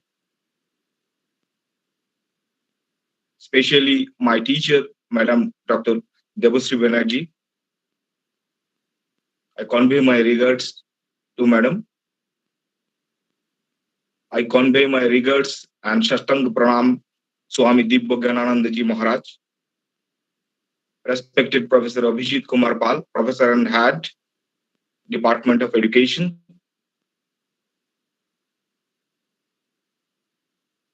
all the learned listeners, and dear students. Today's webinar is very pertinent and relevant. Yes, the relevance of peace education in the present context. শান্তি সঙ্গে শিক্ষার একটি সম্পর্ক রয়েছে। শিক্ষা এমন একটি weapon যা দিয়ে আমরা অনেক পরিবর্তন করতে পারি। আজ পৃথিবীতে অনেক অশান্তি। মহারাজ বিস্তৃতভাবে বললেন যে আমাদের ব্যক্তিগত স্তরে, সামাজিক স্তরে, জাতীয় স্তরে, আন্তর্জাতিক স্তরে অনেক রকম অশান্তির বাতাবরণ বয়ে বেড়াচ্ছে। কিসের থেকে এই আমরা মুক্তি পেতে পারি? আমরা কিভাবে জীবনে শান্তি পেতে পারি? এটি আমাদের কাছে একটি বড় প্রশ্ন চিহ্ন এসে দাঁড়িয়েছে। এই প্রসঙ্গে প্রথমেই আমরা যেটি জানতে চাই সেটি হচ্ছে, আমরা জানি সেটি যে শিক্ষার মধ্যে সেই শক্তি রয়েছে যে পরিবর্তন আনতে পারে, যে শিক্ষার্থীদের মধ্যে শান্তির বাতাবরণ তৈরি করতে পারে। কিন্তু নিশ্চয়ই কোথাও আমাদের পাঠ্যক্রমে বা অন্য কোনো শিক্ষা ব্যবস্থায় সমস্যা রয়েছে, যার ফলে শান্তি আজ বিঘ্নিত। স্পেশালি ব্যক্তিগত জীবনে অনেক পরিস্থিতি এসে দাঁড়াচ্ছে যেখানে আমাদের শান্তি নেই, অশান্তির বাতাবরণ।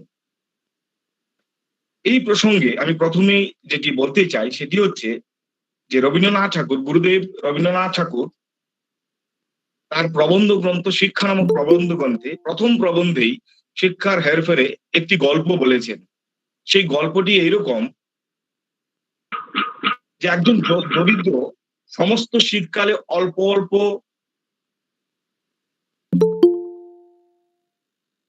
করিয়া ভিক্ষা সঞ্চয় করিয়া যখন শীতবস্ত্র কিনিতে সক্ষম হইত তখন গ্রীষ্ম আসিয়া পড়িত।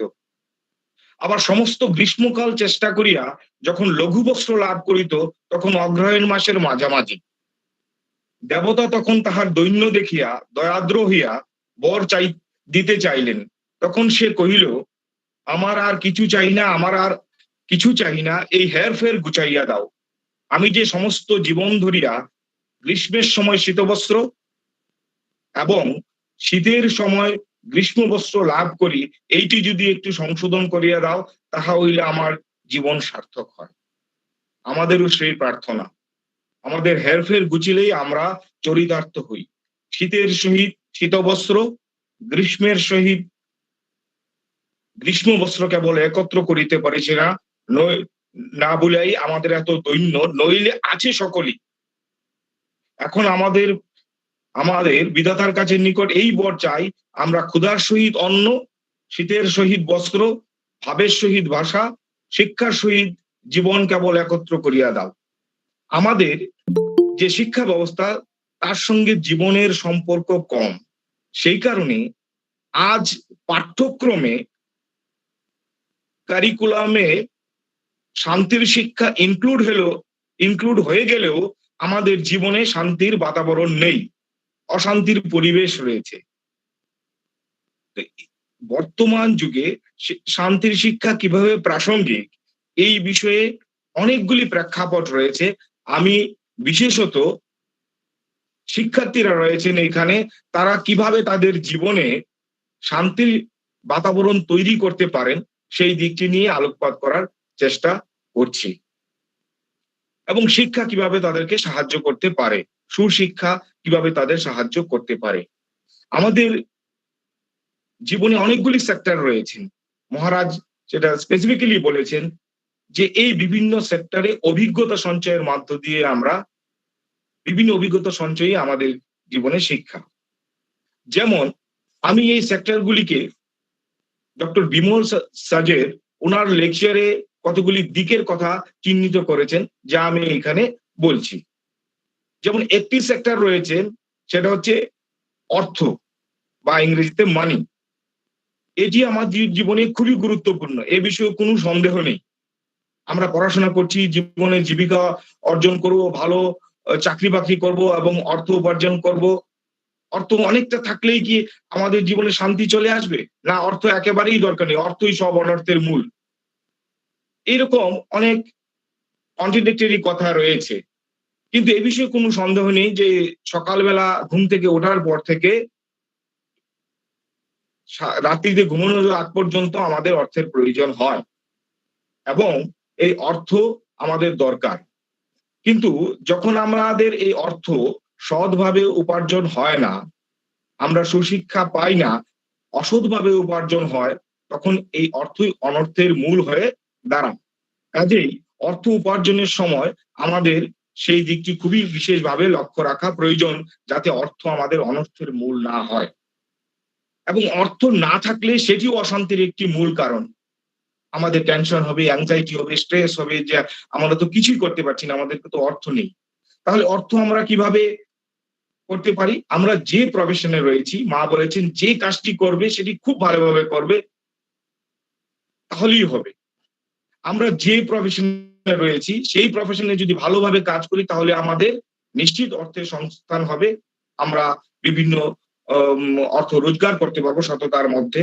এইটি একটি উপায়, 1 নম্বর। 2 নম্বর, অর্থ আমরা আমরা আমরা আমরা অর্থ খরচ করার সময় আমাদের মাথায় রাখতে হবে যেন আমরা অর্থ অযথা কোনো খরচ না করে ফেলি। যেমন একটি উদাহরণ দিচ্ছি এই প্রসঙ্গে। এইরকম বলা যায় যে 2টি রুলস রয়েছে আমরা কিভাবে অর্থ বাঁচাতে পারি বা অর্থকে সঞ্চয় করতে পারি। 1 নম্বর হচ্ছে নিট, 2 নম্বর হচ্ছে নাইস। যখন আমরা অর্থ খরচ করব, তখন আমাদের মনে রাখতে হবে যে আমরা নিডের প্রতি গুরুত্ব দেব, নাইসের প্রতি নয়।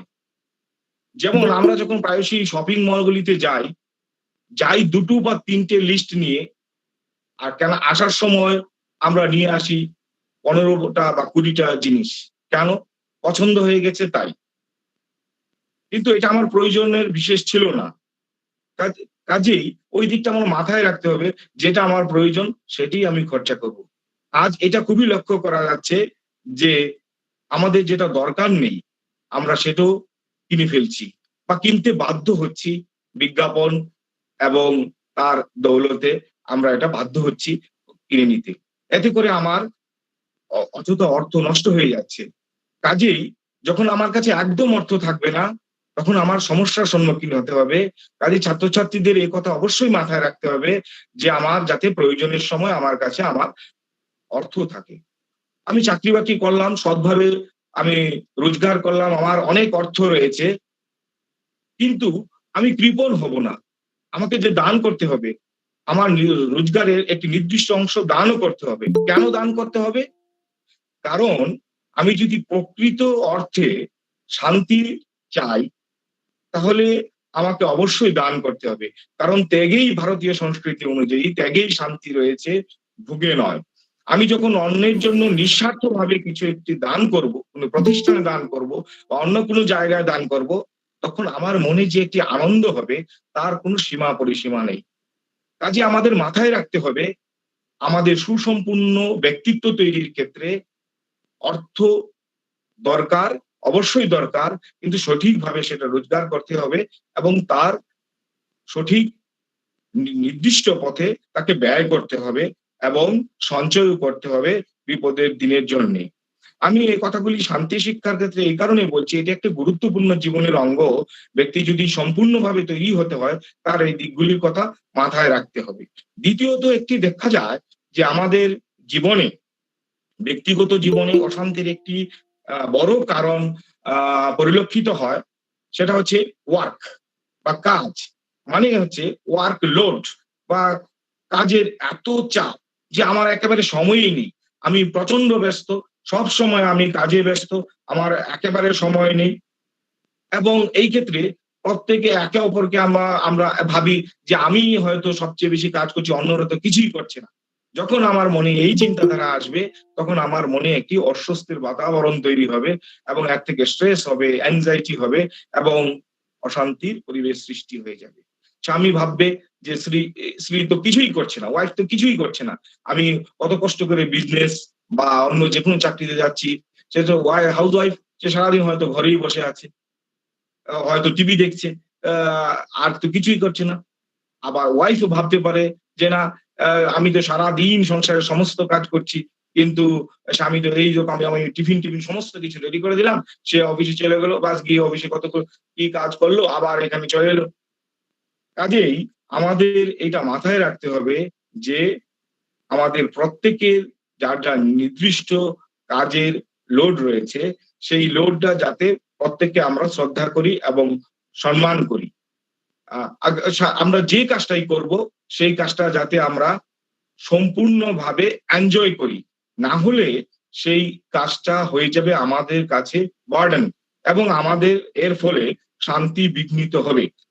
একজন ব্যক্তি 40 বছর কোনো অফিসে কাজ করছে, রিটায়ারমেন্টের পরে সে ভাববে যে আমি যে মুক্তি পেলাম, আমি এখন খুব ভালো আছি, আমি পার্কে যাই, আনন্দ করি, সমস্ত কিছু। তার মানে সে 40 বছর বা 30 বছর তার কাজটাকে কোনো আনন্দই পায়নি, সে অশান্তিতে 40 বছর কাটিয়ে দিল।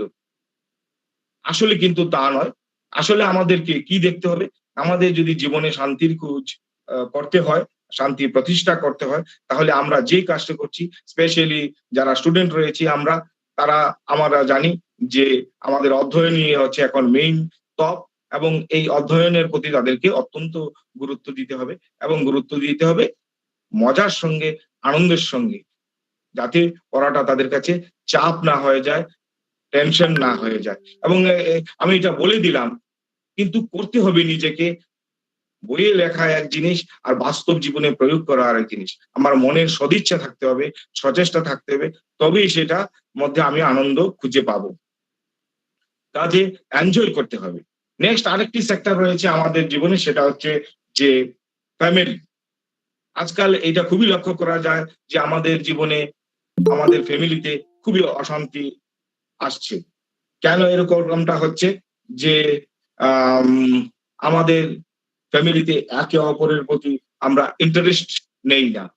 এই যে একটা আমাদের ভাবতে হবে যে এটা একটা রেলগাড়ির মতো ফ্যামিলিটি, এক একটা কম্পার্টমেন্ট রয়েছে এবং এক একটা কম্পার্টমেন্টের প্রত্যেকটা কম্পার্টমেন্টেরই গুরুত্ব বা সমান গুরুত্ব রয়েছে। আমাদেরকে প্রত্যেকের প্রতি ইন্টারেস্ট নিতে হবে, আগ্রহ দেখাতে হবে। পিতার মাতার প্রতি, মাতার পিতার প্রতি, স্বামীর স্ত্রীর প্রতি এবং স্ত্রীর স্বামীর প্রতি, সন্তানের মাতা পিতার প্রতি আগ্রহ দেখাতে হবে, তবেই সম্ভব। তার কারণ হচ্ছে গিয়ে যে আমাদের মস্তিষ্ক যে রয়েছে, সেই মস্তিষ্কের 80% জুড়ে রয়েছে আমাদের ইমোশনস, বাকি 20% আমাদের রয়েছে, আমরা যেটা বলি মনোবিজ্ঞানের ভাষা, সেটা হচ্ছে আইকিউ। সম্পূর্ণ মস্তিষ্কের 80% কাজ আমাদের ইমোশন দিয়ে হয়। কাজেই সেই ইমোশনকে আমাদের কাজে লাগাতে হবে এবং সেটা আমাদের খুবই দরকার, যাতে করে আমরা সেই দিকে খেয়াল রাখতে পারি যে ফ্যামিলিতে যাতে কারোর কোনো অসুবিধা না হয়। আগে আমরা লক্ষ্য করতাম যে ফ্যামিলিতে কারোর কোনো অসুবিধা হলে পুরো বাড়ি বা সমস্ত পরিবারের লোকজন একত্রিত হয়ে যেত, কিন্তু এখন ভাবে যে অনেকেরই মনে লক্ষ্য করা যায় যে আমরা কেন ওইখানে যাব, একটু পরে যাই, না হলে হয়তো ফেঁসে যাব, এরকম একটি মেন্টালিটি লক্ষ্য করা যায়। কাজেই আমাদের এটা লক্ষ্য রাখতে হবে। আবার এরকম হতে পারে যে এরকম পিতা মাতা লক্ষ্য রাখতে হবে যে ছেলে বা মেয়ে, ছেলে ক্রিকেট খেলা খুব পছন্দ করে, কাজেই আমার ক্রিকেটের প্রতি আগ্রহ দেখাতে হবে, না হলে ওর কাছে যে আমি বন্ধু হয়ে উঠতে পারবো না। ওর কাছে বন্ধু হয়ে উঠতে গেলে ওর আগ্রহের প্রতি আমারও আগ্রহ থাকতে হবে।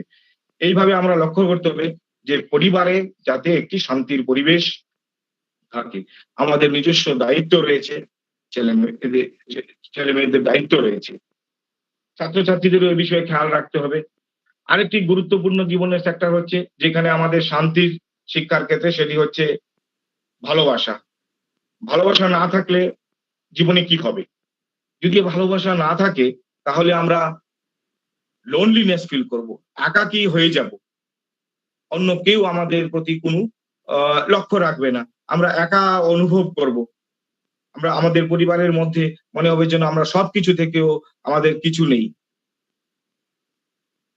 এরকম কাজেই ভালোবাসার দিকে লক্ষ্য রাখতে হবে। এই প্রসঙ্গে একটি এরকম উদাহরণ দেওয়া যেতে পারে যে একজন ব্যক্তি তার সমস্ত জীবনে অনেক কিছু করেছে, জীবনে সাকসেস হয়েছে, কিন্তু সে দেখলো যে তার সন্তান সন্ততি এখন তার প্রতি লক্ষ্য রাখছে না। কেন লক্ষ্য রাখছে না? কারণ উনি যে কাজটা করেছেন সেইটা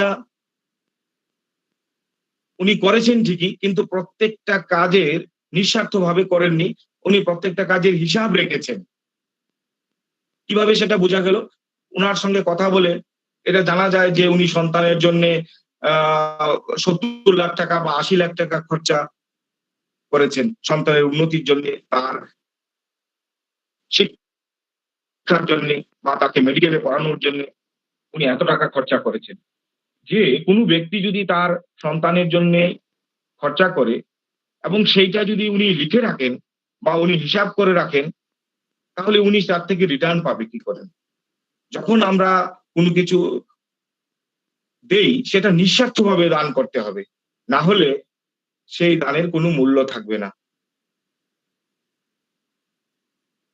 কাজেই ভালোবাসা যদি বাড়াতে হয়, ভালোবাসা যদি সবার কাছ থেকে পেতে হয়, জীবনে অন্যের কাছ থেকে যদি শান্তির আশীর্বাদ পেতে হয়, তাহলে সেটা করতে হবে নিঃস্বার্থভাবে এবং উনার কাছ থেকে আবার কিছু রিটার্ন পাবো সেই আশা না করে।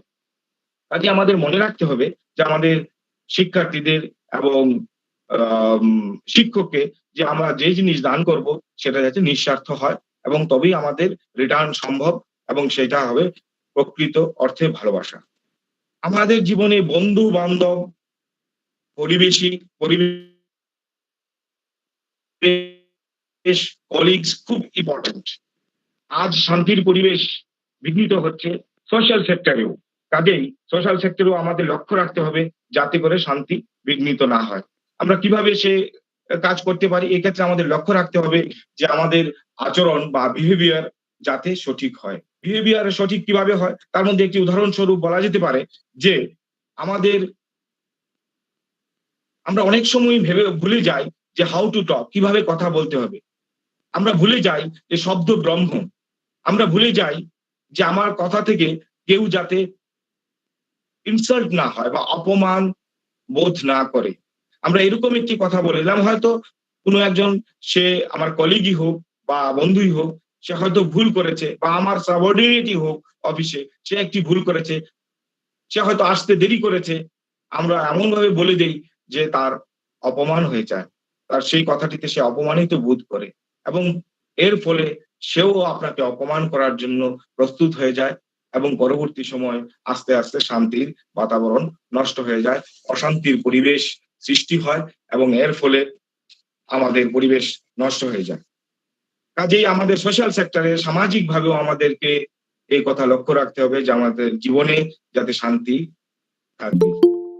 আমাদের জীবনে একটি বড় এখন সমস্যা ইদানিং কালে দেখা যাচ্ছে, সেটা হচ্ছে, তার নাম হচ্ছে ৩টি লেটার দিয়ে তৈরি, তার নাম হচ্ছে ইগো। অশান্তির একটি বড় কারণ। আমরা আমরা ভাবি, আচ্ছা ইগো মানে আমরা জানি, সকলেই আমাদের কাছে এটা পরিচিত যে যে আমি তোমার থেকে ভালো, এটাই হচ্ছে ইগো। বা তুমি ভাবো যে আমি তোমার থেকে ভালো এবং সেইটা আমার কাছে জাহির করো। এই ইগো একটি বড় সমস্যা। এই ক্ষেত্রে মা শারদা বলেছেন, যদি শান্তি চাও মা কারোর দোষ দেখো না, দোষ দেখবে নিজের। যদি আমরা প্রত্যেকেই এইরকম ভাবে ভাবতে পারি, অন্যের দোষ না দেখে অন্যের গুণটি দেখি, তবে আর এই পরিস্থিতি সৃষ্টি হয় না। তবে আমরা সকলে মিলে শান্তিতে বাস করতে পারি। এই পৃথিবী সুন্দর হয়ে যায় যদি মায়ের এই কথাটি আমরা সবাই শুনে চলি। ইগো কখন হয়? কেউ ভালো না, কেউর ভালোটা দেখে যখন আমার মন খারাপ হয় তখনই সমস্যা, তখনই আমাদের প্রবলেম। আমার একটি বাহ তুমি কি সুন্দর সাদা শার্ট পরেছো, অন্যের সাদা শার্টটা দেখে, পরাটা দেখে আমার আনন্দ হওয়া উচিত। যদি আনন্দ নাও হয়, তার শার্টটাকে কালি ছিটিয়ে দেওয়াটা তো ঠিক নয়। কাজেই আমাদের এই কথাটি মাথায় রাখতে হবে যে যাতে আমাদের ভিতরে মনের একটি উন্নতি সাধন হয়। মনের উন্নতি সাধন কিভাবে সম্ভব, মহারাজ খুব সুন্দরভাবে সেটি বলে গেলেন। তার আগে আমি সেইটি যৎকিঞ্চিৎ আলোকপাত করতে চাইছি। তার আগে আমাদের আরেকটি সেক্টর খুব গুরুত্বপূর্ণ, সেটা হচ্ছে মহারাজ যেটি বললেন, শরীর, মন এবং বুদ্ধি। এই সেক্টরটি, দ্যাট ইজ হেলথ বা শরীর, সেটিও আমাদের শান্তির জন্য খুব জরুরি। আমরা যদি প্রকৃত অর্থে শান্তি চাই, তবে আমাদের স্বাস্থ্য ঠিক রাখতেই হবে। স্বামীজি বারবার স্বাস্থ্যের উপর গুরুত্ব দিয়ে গেছেন, বলিষ্ঠ শরীরের উপর গুরুত্ব দিয়ে গেছেন। আমাদের সেজন্য দরকার দুটি জিনিস, এক awareness regarding the health and knowledge, because knowledge is like fish, unless it fresh it stings and it creates problems. আমাদের জ্ঞান থাকতে হবে, আমাদের অ্যাওয়ার হতে হবে, জ্ঞান থাকতে হবে যে কিভাবে আমরা সুস্থ সবল থাকতে পারি, আমাদের সুস্থ শরীরের মধ্যে সুস্থ মনের বাস কিভাবে সম্ভব, সেই সম্পর্কে আমাদের অ্যাওয়ার থাকতে হবে। পাশাপাশি যেটি দরকার সেটি হচ্ছে এফোর্ট। শুধু আমাদের নলেজ থাকলেই হবে না, ইমপ্লিমেন্ট করতে হবে। যে আমি যদি সবই জানি, সকালবেলা ঘুম থেকে ওঠা ভালো, মর্নিং ওয়াক ভালো, সকালে মর্নিং ওয়াকের পর স্নান টান করে জব করা ভালো, ধ্যান করা ভালো, সবগুলি আমি জানি, কিন্তু বাস্তবে যে আমি করতে পারি না। কেন করতে পারি না? কারণ আমার মধ্যে যে সেই নিষ্ঠা নেই, চেষ্টা নেই। কিভাবে সেটা আসবে? থার্ড সেক্টর, সেটি হচ্ছে স্পিরিচুয়ালিটি, বিলিভ ইন গড, আধ্যাত্মিকতার উন্মেষণ। আমি যদি আধ্যাত্মিকভাবে উন্নতি হই, তবে নিশ্চয়ই আমার মধ্যে এই সমস্ত যতগুলি সেক্টর বললাম, সমস্ত গুলি আমার উন্নতি সাধন হবে, আমার জীবন সম্পূর্ণ হবে, ইন্টিগ্রেটেড হবে, আমার ব্যক্তিত্ব পরিপূর্ণ হবে। আধ্যাত্মিকতা কিভাবে উন্নতিকরণ সম্ভব? স্পিরিচুয়ালি আমরা কিভাবে ডেভেলপড হতে পারি?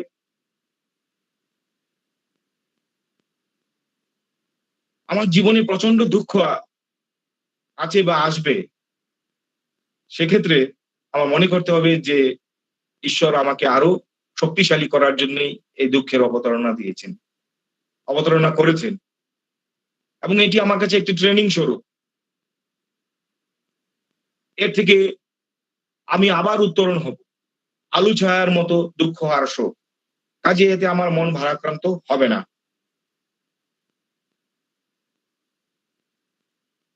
এই দুঃখ থেকে উত্তরণ সম্ভব। আমাদের বুদ্ধ দর্শনে এর কথা দিক নির্দেশন দিয়ে দেওয়া হয়েছে। এর জন্য দরকার আমাদের শুধু বইয়ে থাকলেই হবে না, বাস্তবে প্রয়োগ। বেদান্তর শিক্ষা আমাদেরকে বাস্তবে প্রয়োগ করতে হবে। যে আমি হয়তো ঈশ্বর দর্শন করতে পারবো না, আমি হয়তো সেই স্তরে যেতে পারবো না, কিন্তু আমি আধ্যাত্মিকতায় অনেক উন্নত হতে পারবো, যদি বা আমাকে উন্নত হতেই হবে।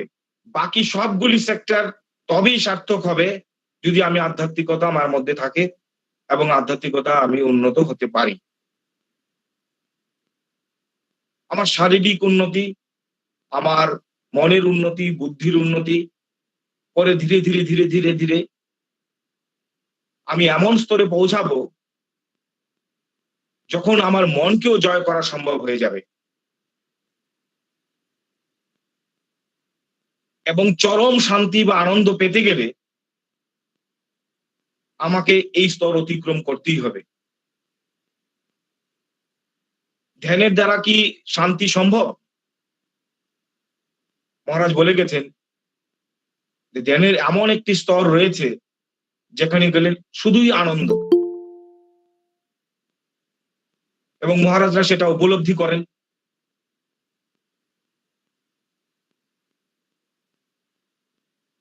স্বামীজি নির্বিকল্প সমাধিতে থাকতে চেয়েছিলেন, নির্বিকল্প সমাধি। আমি জপ তপ ধ্যান করছি, আমার ধ্যান হচ্ছে, ধ্যান জমে উঠছে, সমাধিতে যাচ্ছি মাঝে মাঝে, তারপরের স্তর নির্বিকল্প সমাধি, তখন সেখান থেকে এত আনন্দ, এত শান্তি যে আমার ফিরে আসতে ইচ্ছে করছে না। স্বামীজির ও ফিরে আসতে ইচ্ছা করতো না। ঠাকুর তখন একদিন স্বামীজিকে একটু বকেছিলেন যে, আমি তো ভেবেছিলাম তুই একটি বড় বট গাছ হবি এবং এই গাছের নিচে সকলে শান্তি পাবে, তুই নির্বিকল্প সমাধি চাইছিস, মানে শুধুমাত্র নিজের জন্য ভাবছিস,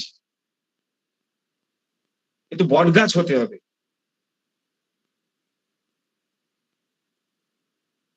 এই অফুরন্ত শক্তি আমাদের প্রত্যেকটি কালীনগরের মহাবিদ্যালয়ের বেতনির জল এ পুষ্ট কালীনগর মহাবিদ্যালয়ের প্রত্যেকটি ছাত্রছাত্রীর এই শক্তি রয়েছে। কারণ আমরা জানি education is the manifestation of perfection already in man, Swamiji বলে দিয়েছেন। কাজে তাদের জাগ্রত হওয়া দরকার। শান্তির খোঁজ যদি করে তাদেরকে তাদের জীবনে সম্পূর্ণ হওয়া দরকার, পূর্ণাঙ্গ মানুষ হওয়া দরকার। এবং এই পূর্ণাঙ্গ মানুষ হতে গেলে তাদের নৈতিক শিক্ষায় শিক্ষিত হতে হবে, তাদেরকে নীতিবান হতে হবে। ঠাকুর বলে গেছেন কলিযুগে সত্যই সবচেয়ে বড় ধর্ম। তাদেরকে মিথ্যার আশ্রয় নেওয়া চলবে না। যদি তারা নৈতিকতার আশ্রয় নেয় তাহলে খারাপ কাজ করতে পারবে না, ছোটখাটো খারাপ কাজ করতে পারবে না, মিথ্যে বলতে পারবে না, বিবেকের দংশন হবে।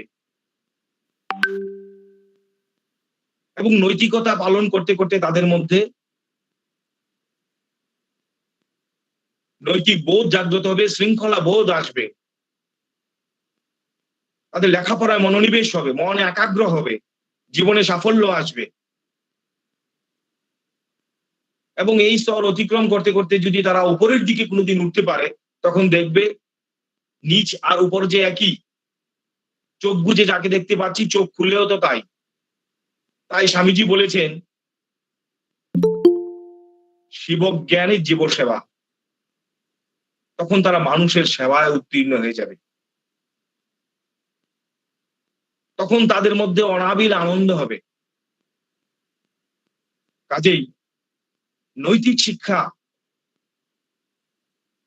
আমাদের ভারতবর্ষে চিরকাল ছিল, খুব উজ্জ্বল ভাবে ছিল এবং আছে। কিন্তু এটা সত্য যে আমরা এখন বাস্তবে তার পরিলক্ষিত হয় না, একটু কম হয়। অনেক ক্ষেত্রে অনেক সদ্গুণ আমরা অন্য অনেক দেশে দেখতে পাচ্ছি এবং তারা উন্নতি অনেক করে ফেলছে। শান্তির শিক্ষার সঙ্গে এ সব যে ওতপ্রোতভাবে জড়িত। যদি আমি কোনো কাজ করে আনন্দ পাই, আমার স্যাটিসফ্যাকশন আসে, তবেই আমার মনে শান্তি আসবে। আমি শিক্ষা দান করি, যদি আমি নিজে স্যাটিসফাইড হই, তখন মনে কি আনন্দ হয় যে বাহ, আজ চরম আনন্দ হচ্ছে, ভালো হচ্ছে, ভালো হয়েছে, ভালো করে দিতে পেরেছি। কাজেই আমাদের এই জীবনের জন্য এই দিকগুলির কথা আমাদেরকে অবশ্যই মাথায় রাখতে হবে। ছাত্রছাত্রীদেরকে অবশ্যই মনে রাখতে হবে যে তাদের জীবনে যদি উন্নতি করতে হয় তাহলে তাদেরকেই এগিয়ে আসতে হবে। তাদেরকে এগিয়ে আসার মানে হচ্ছে যে তাদেরকে নিজেই মোটিভেট হতে হবে, তবেই সে আগামী দিন করতে পারবে, শান্তির পথের খোঁজ করতে পারবে। কারণ ইংরেজিতে একটি কথা রয়েছে, no one knows you better than yourself, no one knows what is in your mind, no one knows what is hurting you, no one can think for you, no one can feel for you, no one can impose anything on you. You are your best friend and worst enemy. No one but you can help yourself. So especially dear students, help yourself and come forward, think positively এবং এই positive চিন্তা করে সামনের জীবনে এগিয়ে যাও, জীবনে সাফল্য হও, সৎভাবে থেকে শান্তির দিকে লক্ষ্য রেখে এগিয়ে আসো, এই প্রার্থনাই করি আমি পরম কল্যাণময় ব্রহ্মময়ীর চরণে। এই বলে আমি আমার বক্তব্য শেষ করছি। নমস্কার, সকলকে ধন্যবাদ। Thank you, sir. Sir, we have a question for you from this session. I'm convening Okay. this to sir, একটা কোয়েশ্চেন এসেছে। এমন কিছু পরিস্থিতি আমাদের জীবনে আসে যার উপর আমাদের কোনো নিয়ন্ত্রণ নেই, সেখানে শান্তি রক্ষার উপায় কি? প্রশ্নটি করেছেন কালীনগর মহাবিদ্যালয়ের ডক্টর ঈশিতা খান। আমি কি আরেকবার বলবো স্যার? হ্যাঁ, প্রশ্নটা হ্যাঁ। শুধু আরেকবার। হ্যাঁ, এমন কিছু পরিস্থিতি আমাদের জীবনে আসে যার উপর আমাদের কোনো নিয়ন্ত্রণ নেই, সেখানে শান্তি রক্ষার উপায় কি? প্রশ্নটি খুবই ভালো। তবে তবে যদি উনি একটি পরিস্থিতির উদাহরণ দিতেন তাহলে আরো ভালো হতো। যাই হোক, আমি ধরে নিচ্ছি যে এমন পরিস্থিতি অনেক সময় আসে যেখানে আমাদের কোনো নিয়ন্ত্রণ নেই। যেমন আমাদের নিয়ন্ত্রণ ছাড়াই করোনা চলে এসছে, প্যান্ডেমিক, সেখানে আমাদের কোনো নিয়ন্ত্রণ নেই। এটি এমন একটি পরিস্থিতি। এছাড়া ব্যক্তিগত স্তরেও অনেক আসে। কাজে এইরকম পরিস্থিতি আমাদের কি করণীয় হতে পারে শান্তি রক্ষার জন্য? 1 নম্বর হচ্ছে, সেক্ষেত্রে আমাদের প্রথমত বিশ্বাস রাখতে হবে ঈশ্বরের প্রতি, যে এই পরিস্থিতি পার্মানেন্ট পরিস্থিতি নয়। এই পরিস্থিতি আজ এসছে, কাল আবার চলে যাবে। যে কোনো পরিস্থিতি হোক, আমাদের সেই বিশ্বাস রাখতে হবে মনের মধ্যে এবং ঈশ্বরের প্রতি সেই বিশ্বাস রাখতে হবে। দ্বিতীয়ত, পাশাপাশি আমার কিছু নৈতিক কর্তব্য রয়েছে। যে কোনো পরিস্থিতিতে, যে কোনো প্রতিকূল পরিস্থিতিতে আমাকে লড়াই করতে হবে সেই পরিস্থিতির সঙ্গে, সেই মানসিকতা আমার মধ্যে সৃষ্টি করতে হবে এবং আমি লড়াই করে যাব, আমি হারবো না। এই মানসিকতা এবং ঈশ্বরের প্রতি বিশ্বাস, এই দুটোই আমাকে এই পরিস্থিতি থেকে মুক্তি দিতে পারবে। আজকে যে পরিস্থিতি রয়েছে কালকে থাকবে না, এইটুকু আমি বলছি। উনি যদি আবার প্রশ্ন করতে চাই করতে পারেন। স্যার, এই মুহূর্তে আর কোনো কোশ্চেন পাচ্ছি না। আমি পেলে নিশ্চয়ই আপনাকে কনভে করব। ঠিক আছে। Thank you, sir, for your relevant speech, and it will definitely help teachers and students in their long way of life. Thank you, sir. Thank you, thank you. Now we will move to our technical session 3, and it will be chaired by Professor Dr. Debosti Banerjee, Department of Education, Calcutta University. In Professor Banerjee's area of specialization are educational psychology, inclusive education, teacher education, and many more. She served as a member of different inspection teams for academic and administrative matters of different colleges and universities. She had served as the head of the Department of Education and had been member of Senate and Syndicate, member of the Faculty Council, and is a member of the Disciplinary Committee for Undergraduate Studies. 23 researchers have been awarded MPhil degree and 12 scholars awarded PhD degree under her supervision and guidance. Number of researchers pursuing PhD degree now is 8. She has successfully completed many research projects and published several articles in national and international journals. Her books were published in the year 2016 and 2018. She was a guest faculty at West Bengal State University, NIH, and IICP. And one thing that I will obviously share with you all is that I feel myself too much fortunate for having Madam as one of my supervisor and guide in my long journey of PhD program. Thanks a lot and pranam to you, Madam. Now, may I request Professor Dr. Debosti Banerjee to start your session, please. Thank you, Priyanka. Good evening to all. It's always, it's such an honor and privilege to share the platform with my students. Priyanka is my student. Shubhash has been my student. And even Shampa happens to be my student. First and foremost, I would like to thank the college authorities for making me a part of this, and for this again, I would like to extend my special thanks to Professor Abhijit Pal, who is not only my friend and colleague, he's like a brother to me, and like. It initially, I was a little bit hesitant to speak on this because this is not really my area in which I'm very comfortable. And but again, I would like to thank the college authorities for considering me competent to be a part of it. And my respect to Maharaj, who has really spoken as usual in a wonderful way regarding peace. And today happens to be one of the best days to discuss on this because today is the foundation day of our Belur Math. Today is the foundation day of your college. So I just hope that, whatever I'm going to discuss on will be a little bit different from what has been discussed already. And I hope my speaking in English is okay, or should I speak in Bangla? Madam, as you wish. Madam, as Both are okay for me. Yes. So whatever you people want, it's okay with me. I would just like to share my screen. Is it visible now? Is my Yes, screen ma'am. visible? Okay. Yes, ma'am. Yes, ma'am. Okay, just a minute. Okay. Today your topic was relevance of peace education in the present context. Well, my question is peace education really required in the present context? So coming to that, first let us come to what is peace.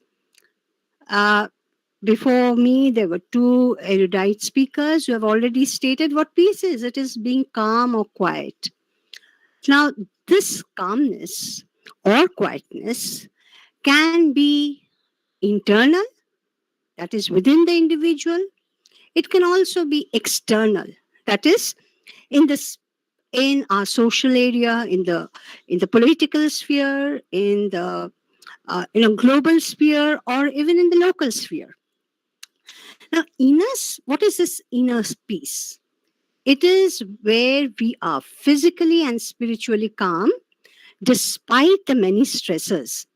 And I will discuss on the stresses a bit because when we are talking about peace, we have to see what hampers this peace. So, when are we at peace? When we are happy, we are contented, we are blissful, even when there are storms in our life. অর্থাৎ যখন আমরা খুব আনন্দে থাকি, যখন আমরা খুশি আমার জীবন আমাকে যেটুকু দিয়েছে সেটা নিয়ে, যদিও হয়তোবা অ্যাপারেন্টলি অন্য কারোর কাছে মনেই হতে পারে যে আমি ভালো নেই, কিন্তু আমি যদি সেটাকে মনে করি যে না আমি খুব ভালো আছি, আমি যা পেয়েছি অনেক পেয়েছি, সেটাই হচ্ছে আমার internal calmness and happiness and peacefulness. আর এক্সটার্নাল পিসটা কোথায় সেটা আমরা খুব ভালো করে এখন বুঝতে পারি when the society is peaceful, যেখানে বোমাবাজি হচ্ছে না, যেখানে আমরা সময় মতন জল পাচ্ছি, যেখানে আমরা খাবার পাচ্ছি। কিছুদিন আগে when we had gone through Covid, আর যখন এই আমরা দেখেছি যে লকডাউন হচ্ছিল, সেই সময় আমরা খুব ভালোভাবে টের পেয়েছি কিরকম ভাবে সিচুয়েশন সোসাইটি ডিসরাপ্টেড হয়ে যেতে পারে। আশপাশের লোকজনদের যখন আমরা দেখছি অসুস্থ হয়ে পড়ছেন, হসপিটালে জায়গা নেই, অথবা হসপিটালে যাচ্ছেন সুস্থ হয়ে ফিরছেন না, কিন্তু যখন সুস্থ হয়ে ফিরছেন আমরা তখন উই আর অ্যাট পিস। তাহলে কেন আমরা পিস পাই না? পিস তো ইন্টারনাল কন্টেন্টমেন্ট, হ্যাপিনেস, এটা পেতে অসুবিধাটা কোথায় হয়? I believe that is what first we need to realize. What are the factors that hamper this peace? If we look at the internal factors, and these are roughly what I felt could be discussed, is conflicts, needs. Now conflicts, what sort of conflicts? Conflict হচ্ছে কি দ্বন্দ্ব, নিজের মনের ভেতরে দ্বন্দ্ব। আমি sure আমরা প্রত্যেকের জীবনে কোনো না কোনো সময় এরকম এসছে যখন আমরা বুঝতে পারছি না কাজটা করবো না করবো না, যতক্ষণ না আমার সেই সময়টা আসছে যে হয় কাজটা করে ফেললাম বা করলাম না, আমার ভেতরে কনফ্লিক্ট চলছে, এটা করাটা কি ঠিক হবে, না করবো না।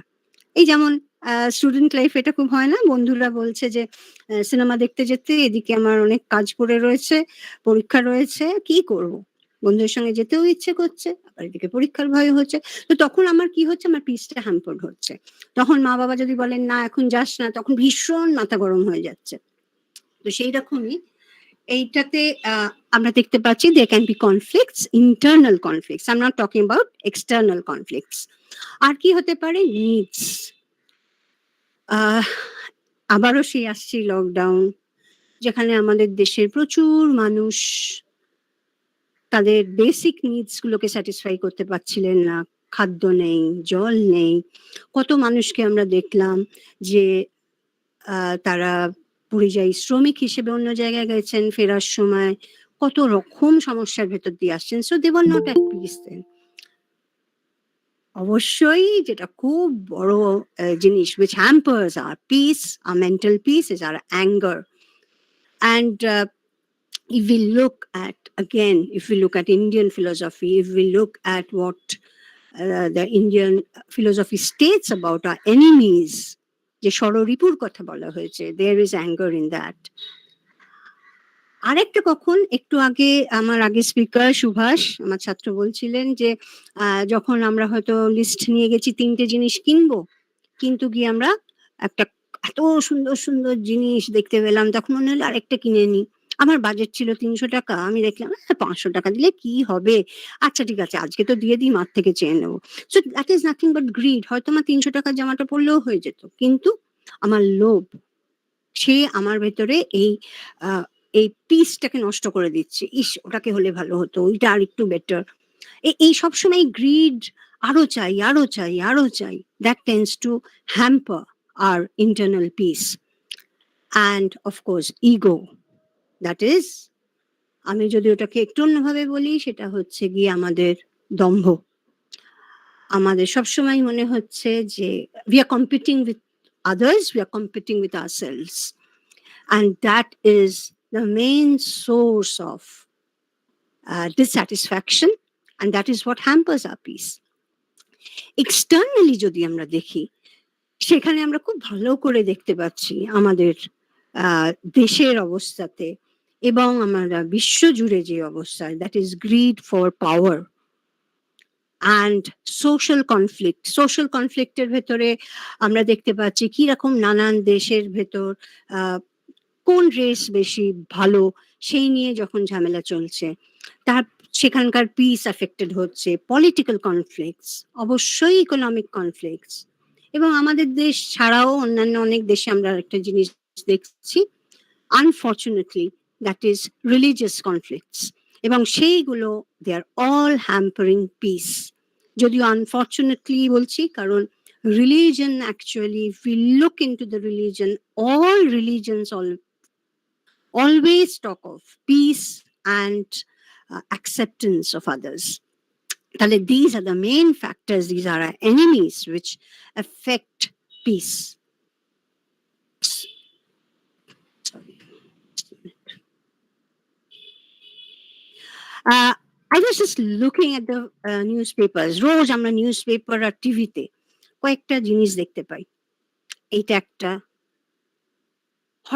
হরদম আমরা দেখছি, এবং এইটা তো আমাদের লাস্ট কিছু মাস ধরে চলছে, যুদ্ধ। অবশ্যই these are the evils which destroys the peace. তাহলে প্রশ্ন যেটা আমরা করেছিলাম, do we really need peace education? After seeing all this, yes, it is very much relevant. We have to think separately about how to bring about peace externally and also internally. So তাহলে এই piece এডুকেশনটা কি? Piece education হচ্ছে সেটা যেটা আমাদের ভেতর কিছু values develop করবে। কি values? Obviously the value of life, the value of human race, the value of equality, the value of whatever we are getting in life. and the value of being grateful. Peace education আমাদের কি help করবে? To gain knowledge. এই যে এত disruption, এই যে এত fights, that is because of our lack of knowledge, ignorance, that is actually leading to all these. And because of ignorance, we tend to have very negative attitudes. We tend to have conflicting attitudes, which leads to disharmony, which leads to lack of peace. And for this, peace education is going to help us to develop the skills to accept, the skills to have the knowledge, to have the potentiality, to develop the potentiality of walking together with everybody. And definitely, peace education will help us to develop the behavior to live in harmony with oneself, others, and the environment.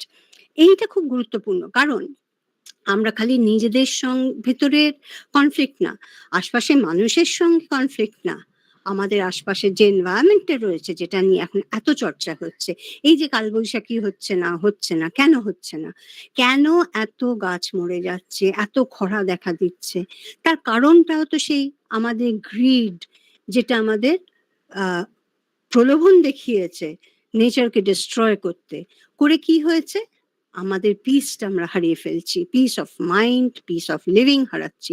So peace education can actually make us aware of this and help us to develop pro environmental behaviour. তাহলে আমাদের piece education খুব গুরুত্বপূর্ণ, কারণ এই awareness না এলে, এই ভ্যালুসগুলো আমাদের ভেতর যদি আমরা না ডেভেলপ করতে পারি, একটা positive attitude towards life and living যদি আমরা না ডেভেলপ করতে পারি, the world will come to an end very soon. তাহলে এটা কি করে? পিস এডুকেশনের প্রয়োজনীয়তাটা কোথায়? কনফ্লিক্ট যাতে না হয় সেইটা দেখে, যেখানে যেখানে কনফ্লিক্ট হচ্ছে সেইটাকে কি করে পিসফুলি আমরা রিজলভ করতে পারি সেটাতে হেল্প করবে, এবং রিজলভ করার পরও যাতে we can continue to live peacefully সেইটাতে হেল্প করবে। So it is important for us to implement peace education in different forms in society. না কে দেবে এই পিস এডুকেশনটা এবং কাকে দেয়া হবে? পিস এডুকেশন মানে কিন্তু খালি একটা হিস্ট্রি, সিভিক্স, জিওগ্রাফির মতন জিনিস নয়। It is not just it's not a chapter or just a subject that has to be in the curriculum. এটা হচ্ছে কি একটা অলরাউন্ড প্রোগ্রাম, যেটাকে আমাদের নিতে হবে লোকাল লেভেল, ন্যাশনাল লেভেল এবং ইন্টারন্যাশনাল লেভেলস। এটা কখন লাগবে?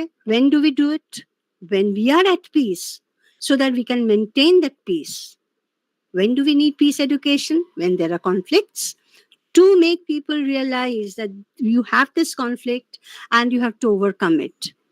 এবং পোস্ট কনফ্লিক্ট, অর্থাৎ যখন এই যে যুদ্ধ, এই যে আমাদের দেশেও যখন যুদ্ধ হয়েছিল, তারপরে আমরা দেখতে পাই যে একটা ভীষণ বিদ্বেষ দেখা দিয়েছিল, সেই বিদ্বেষটাকেও তো সরানোর দরকার, যাতে আমরা পিসফুলি থাকতে পারি, তারাও পিসফুল কোএক্সিস্টেন্সটার দরকার।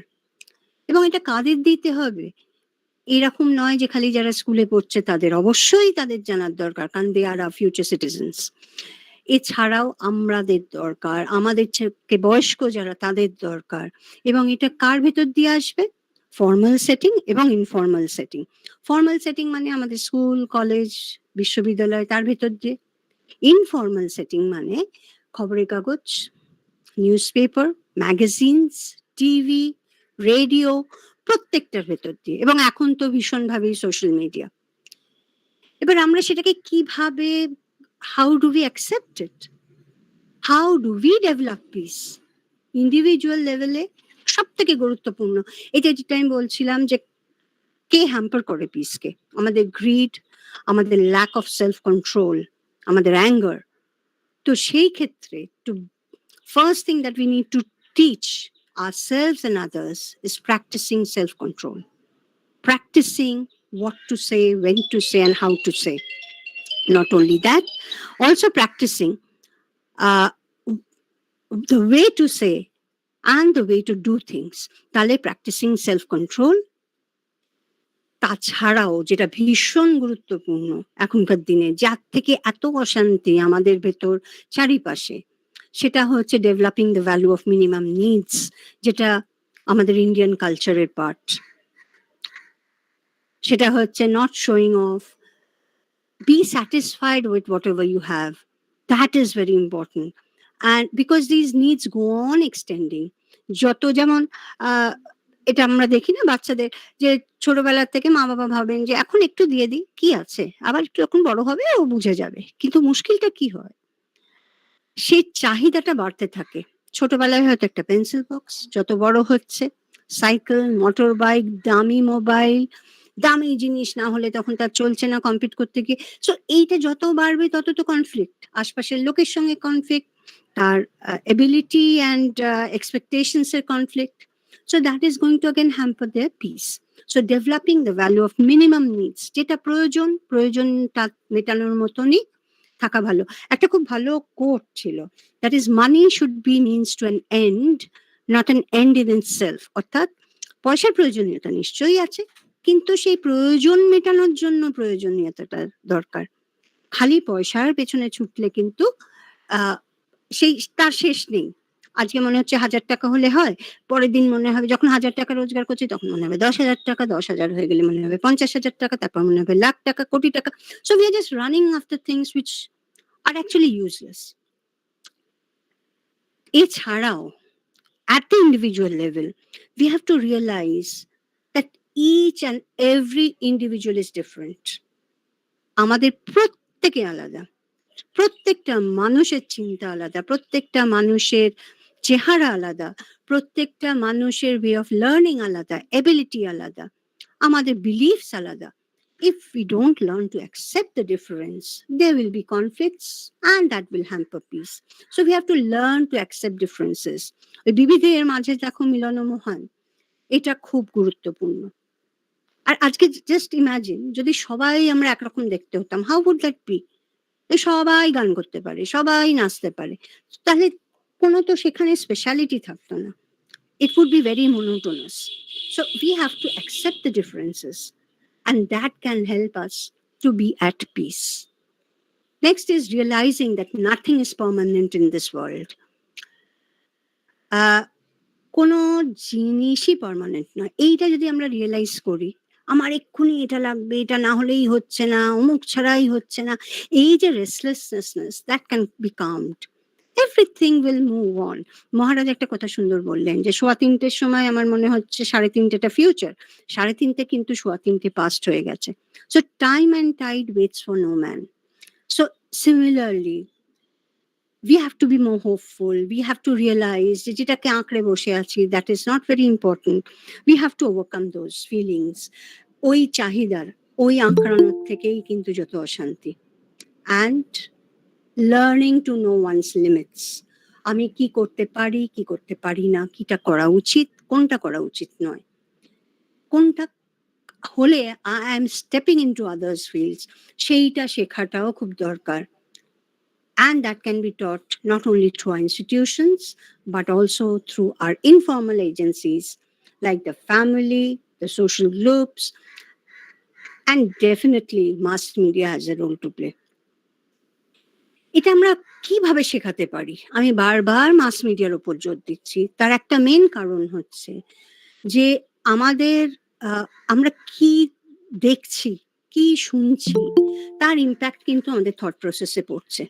এই যে সারাক্ষণ Covid Covid Covid Covid Covid চললো 2 বছরে, কত মানুষ যে মানসিকভাবে বিধ্বস্ত হয়ে গেছে, তারা ফিজিক্যালি এফেক্টেড না হয়েও তার কোনো ইয়ত্তা নেই। কিন্তু কোভিডে কতজন সারছে, কতজন ভালো আছে, একটা সেন্টেন্স, কতজন মারা যাচ্ছে সেটার উপর বেশি, কি কি খারাপ সেটার উপর বেশি। এটাতে কি হচ্ছে, we are developing of agitations inside us, which will not lead to peace. So what is very important is the mass media has to be very positive. Social media, এখন তো মাস মিডিয়ার ভেতর সোশ্যাল মিডিয়া হচ্ছে সব থেকে বেশি impact ফেলে, যেটা Facebook, YouTube, all of them have the responsibility of trying to develop peace. instead of spreading things which can bring about disharmony, সেই জিনিসগুলোকে বেশি হাইলাইট না করে, যেটা আমাদের ডিসহারমনি আনতে পারে, যেটা আমাদের ভেতরে একে অপরের ওপর বিশ্বাস হারিয়ে ফেলতে সাহায্য করবে, তা না করে বরঞ্চ একে অপরকে বিশ্বাস করতে শেখায়, সেই জিনিসগুলোর উপর ফোকাস করা খুব দরকার টু ব্রিং অ্যাবাউট পিস। এবং সেগুলো আরো ভালো করে আনা যায় যদি আমরা নানান রকম ডিসকাশনস, ডিবেটস মানে আমি টিভিতে সবাই মিলে একসঙ্গে চিৎকার করছে সেই ডিবেটের কথা বলছি না, যেখানে প্রত্যেকে সুযোগ পাবে কথা বলার, তার অভিমত জানাবার, নাকচ করার কোনো অন্য কারুর মতটাকে উইথ জাস্টিফিকেশনস, সেই রকম যত করা যাবে। এবং সেটা যে শুধু টিভিতে করতে হবে তার কোনো মানে নেই, আমরা স্কুল কলেজে করতে পারি, আমরা ডিসকাশনস রাখতে পারি, বাচ্চাদের মনে প্রচুর প্রশ্ন, সেইগুলোকে আমরা ওভারকাম করতে পারি। সর্বোপরি আমাদের একে অপরকে চেনা জানা, আমাদের ভেতর ডিফারেন্সেস অফ কালচার আছে, ডিফারেন্সেস অফ রিলিজিয়াস বিলিফস আছে, সেই প্রত্যেকটাকে নিয়ে ডিসকাস যত করা হবে, যত মানুষ জানতে পারবে, they'll realise there is only one. এর জন্য ডিফারেন্ট জায়গা ঘোরা, ইন্টারভিউস নেওয়া, ইত্যাদি ইত্যাদি নানানভাবে আমরা পিস এডুকেশনটাকে ইমপ্লিমেন্ট করতে পারি, শুধু ক্লাসরুমে বসে নয়। আমি যদি সোশ্যাল ব্যাপারটা দেখি, actually individuals make the society, ফলে ইন্ডিভিজুয়ালসরা যদি পিসফুল হয়, তাদের ভেতর যদি সেই ভ্যালু সিস্টেমটা হয়, obviously the society will be peaceful, and only peaceful individuals can form peaceful society. আমার নিজের ভেতর খুব ভালো করে ভাবলে দেখবেন, হয়তো আমি খুব অ্যাজিটেটেড, মানে আমরা নিজেরা যখন খুব অ্যাজিটেটেড হয়ে থাকি, একটুতে বিরক্ত হয়ে যাচ্ছি, পরে মনে হয় এত না চেঁচালেই হতো। তার মানে কি, আমার ভেতরের যে কনফ্লিক্টটা, that has affected my social behavior and that has affected the others around me. এতে কি হচ্ছে, ডিসহারমনি বেড়েই যাচ্ছে, পিস আসছে না। So we have to realise যে আগে আমাদের ইন্ডিভিজুয়ালসদের ডেভেলপ করতে হবে। আবারও সেই বিবেকানন্দর কথায় যে আমাদের ব্যক্তিদেরকে না যদি আমরা ঠিক করে গঠন করতে পারি, সমাজ কখনো গঠিত হবে না। So we have to develop individuals through proper education, through proper values, which can only lead to peace. ফলে we have to really think about how to really bring about this harmony. তো যদি কারোর কোনো প্রশ্ন থাকে, I'm ready to take it. হ্যাঁ madam, 3টে প্রশ্ন আমাদের কাছে এসেছে, আমি এক এক করে বলছি। আচ্ছা, একটি স্টুডেন্ট প্রশ্ন করেছে, ও বলতে চাইছে যে একজন স্টুডেন্টের জীবনে এমন কিছু কিছু ঘটনা ঘটে যায় যেটা পার্সোনাল বা পারিবারিক হতে পারে, তখন আমরা মনে করি হয়তো আর কিছুই করতে পারবো না, আমি হেরে গেছি। এইরকম পরিস্থিতি থেকে কিভাবে নিজেকে বের করে আন? কালীনগর মহাবিদ্যালয়ের একটি স্টুডেন্ট। আচ্ছা, আগে আমি তারটা উত্তর দিই। সেটা হচ্ছে যে এই যে হেরে গেছি মানেই তো আমার একটা ইগো ক্ল্যাশ হচ্ছে, তাই না? যে আমি একটা কোনো সিচুয়েশনে আমার কথাটা লোকজন শুনলো না, হতে পারে শুনলো না, আমি তার মানে ঠিক করে কনভিন্স করতে পারিনি, শুনলো না, তাতে কি এমন এসে গেল? দেখবে 1 বছর বা 2 বছর পর তুমি রিয়েলাইজ করবে ওটা এমন কিছু গুরুত্বপূর্ণ জিনিসই ছিল না। তখন সাময়িকভাবে তুমি খুব হ্যাম্পার্ড হয়ে যাবে, ভীষণ মনে হবে আমার কথা কেউ শুনলো না, কেউ আমাকে পাত্তা দিল না। কিন্তু ওই যত তুমি ভাববে আমাকে দিল না, আমার কথা শুনলো না, তত এটা মনে হবে। বেস্ট হচ্ছে কি, হ্যাঁ হতেই পারে আমার কথাটা তাদের কাছে ঠিক মনে হলো না, বুঝতে পারলো না, ডাজন্ট ম্যাটার, পরে হয়তো কখনো আমার কথাটা তারা বুঝবে। So just leave it. মাঝে মাঝে না ছেড়ে দেওয়া ভালো, ছেড়ে দিলে দেখবে, মানে ওই সেই হয় না লাটাইয়ের ঘুড়ির মতন, বেশি টানতে গেলে ছিঁড়ে যেতে পারে, লাটাইয়ের থেকে আমি বলবো ওই টাগ অফ ওয়ারের ঘুড়ির মতন, তার থেকে মাঝে মাঝে ছেড়ে দেওয়া ভালো, যা ঠিক দেখবে পরবর্তী সময় ঠিক হয়ে যাবে। Thank you madam. নেক্সট একজন প্রশ্ন করেছেন, কালীনগর মহাবিদ্যালয়ের একজন টিচার, তিনি বলছেন শিশুর জীবনে শান্তি রক্ষায় বাবা মার ভূমিকা কি হতে পারে, এটা আপনার কাছে একটু প্রশ্ন রেখেছি।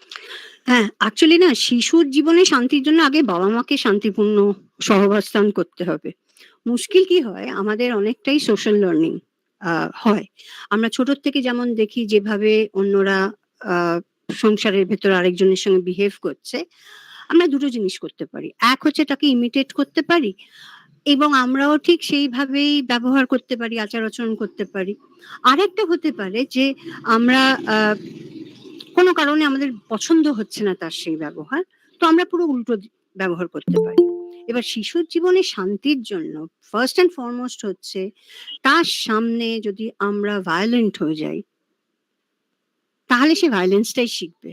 এই যে মা-বাবারা অনেক সময় হয় না নিজের ওপর কন্ট্রোল হারিয়ে বাচ্চাদের পিটিয়ে দেন। এইটা কিন্তু আরেকটা ওয়ে অফ শোয়িং যে আমার পাওয়ার আছে so I can be violent. এইগুলোকে যত কমানো যায়, যত দেখবেন বাচ্চারা কিন্তু বোঝে না তা নয়। আমরাই যদি ঠিক করে তাদের বোঝাতে পারি তাহলে কিন্তু হাত তুলতে প্রয়োজন হয় না। বকুনি নিশ্চয়ই দিতে হবে। যদি সে বারবার অন্যায় করে তাকে বকতে হবে, তাকে বোঝাতে হবে। কিন্তু আমরা নিজেরা এটা করব, তারপর বলবো এত রুড। আমি এরকম অনেক সময় দেখেছি যে বড়রাই তার সঙ্গে ভীষণ বিচ্ছিরিভাবে কথা বলছে। তারপর সে যখন একটু বড় হলো, সে ভাবলো আমি এখন বড় হয়ে গেছি, আমিও বলতে পারি। অ্যাডোলেসেন্স পিরিয়ডে তো তখন এরকম হয়। সেও তখন মা-বাবার সঙ্গে ভীষণ রাফলি বিহেভ করছে। তখন মা-বাবা ভাবছে এ কিরম অসভ্য ছেলেমেয়ে তৈরি হয়েছে। হ্যাঁ? তো এটাতে তো শান্তি আসবে না। ফলে আগে আমাদের বড়রা যারা ওখানে আছি, সেটা শুধু আমি বাড়ি বলছি না, স্কুল কলেজের কথাও বলছি। How we behave will be reflected in our students, in our children. ফলে তাদের পিসফুলি থাকতে দিতে গেলে আমাদের আগে পিসটাকে মেনটেন করতে হবে। এটা আমার মনে হয়। Thank you madam. Debashis Dey assistant professor Kalinagar Mahavidyalaya, উনি একটি হ্যাঁ, প্রশ্ন রেখেছেন। হ্যাঁ, হ্যাঁ, উনি বলছেন as ego being a part of our psyche, it will never completely disappear and it is also essential for us to some extent. So what are the possible measures to maintain ego resiliency? Actually, we tend to use this term ego very loosely at times. If you want to talk about ego as self-esteem, self-respect, that is different. But if you think of ego as something which is superimposing, then again, that is what actually causes the problems. If you have to keep a resilience, you have to develop certain values. For example, learning to accept others, learning to accept what others have to say. If you can do that, your resilience will come over very easily. Or else what happens is you cannot accept others' viewpoints, and whatever the others are doing, you keep feeling like they are defying me if they are not obeying you. And that again creates problems. That again creates, instability in your mental psyche. Okay? Priyanka? হ্যাঁ, thank you madam. হুম। এই মুহূর্তে আর কোনো question আমি এখনো দেখিনি, দেখলে আমি নিশ্চয়ই শেয়ার করবো। So thank you madam for your valuable speech and it will definitely lead us to prevail in the atmosphere of peace. Thank you. Sutapa বোধহয় একটা কিছু প্রশ্ন দিয়েছে ভেতরে। আচ্ছা, কিভাবে অ্যাক্টিভ রোল প্লে করব? একদম উনি একটি প্রশ্ন দিয়েছেন। হ্যাঁ, উনি বলেছেন যে আমরা শিক্ষক-শিক্ষিকারা শিক্ষার্থীদের মধ্যে ইনার পিস গড়ে তোলা, বজায় রাখার জন্য কিভাবে অ্যাক্টিভ রোল প্লে করতে পারি? সুতপা ঘোষ। সেজন্য আগে নিজেদের ইনার পিসটা আনতে হবে। নিজেদের কামনেসটা রাখতে হবে। সুতপা আমার ছাত্রী যেহেতু তাই তুমিই বলছি। সেটা হচ্ছে যে তোমরা তো সোশ্যাল ডেভেলপমেন্ট পড়েছো সাইকোলজিতে। আমরা অনেক কিছু ইমিটেট করে শিখি এবং সেই ইমিটেশনটা শুধু প্যারেন্টসদের বা বাড়ির লোকজন নয়, কিন্তু আমরা অনেক সময় ইমিটেট করি আমাদের টিচারদেরকেও। এইখানে যদি আমরা নানান সিচুয়েশনে নিজেদের ব্যালেন্স রাখতে পারি, হাইপার না হয়ে যাই, আস্তে আস্তে কিন্তু স্টুডেন্টরাও সেটাকে ইমবাইব করে নেয়। তারপরে ধরো interpersonal relationship between teachers, how we behave with our other colleagues can be seen in our students' behavior also. Maybe you can try this out, Shudappa. Thank you, Okay. madam. Thanks a lot. Okay. Now we are in last technical session. Thank you, And- everybody. Thank you so much. And it will be chaired by Professor Dr. Abhijit Kumar Pal, Head Department of Education, West Bengal State University. Professor Pal is now acting as Professor and Head Department of Education, West Bengal State University, Parashar. He is the guest faculty in Department of Education, Calcutta University. He started his service life as lecturer in education, Sirampur Girls College, Hooghly. He has 10 years teaching experience in college teaching and about 13 years in university teaching. His area of interest is philosophical basis of education, sociological basis of education, history of education, teacher education, and guidance and counseling. He has written 10 books in Bengali and about 8 books in English. He has attended various national and international seminars as resource person or chairperson. About 5 MPhil scholars have completed their work under his guidance, and 6 scholars were awarded PhD degree under him, while other 2 scholars are pursuing research under him at present. I too find myself fortunate to have served in West Bengal State University, as I am also in the affiliating college under the same university. I am welcoming Professor Dr. Vijit Kumar Pal to chair this session. Sir, please continue. Okay. Thank you, Priyanka ma'am. Thank you, Sampar. Respected Dr. Ishani Ghosh, teacher in charge of Kalinagar Mahavidyalaya. Respected Devasri Banerjee, Professor, Department of Education, Calcutta University.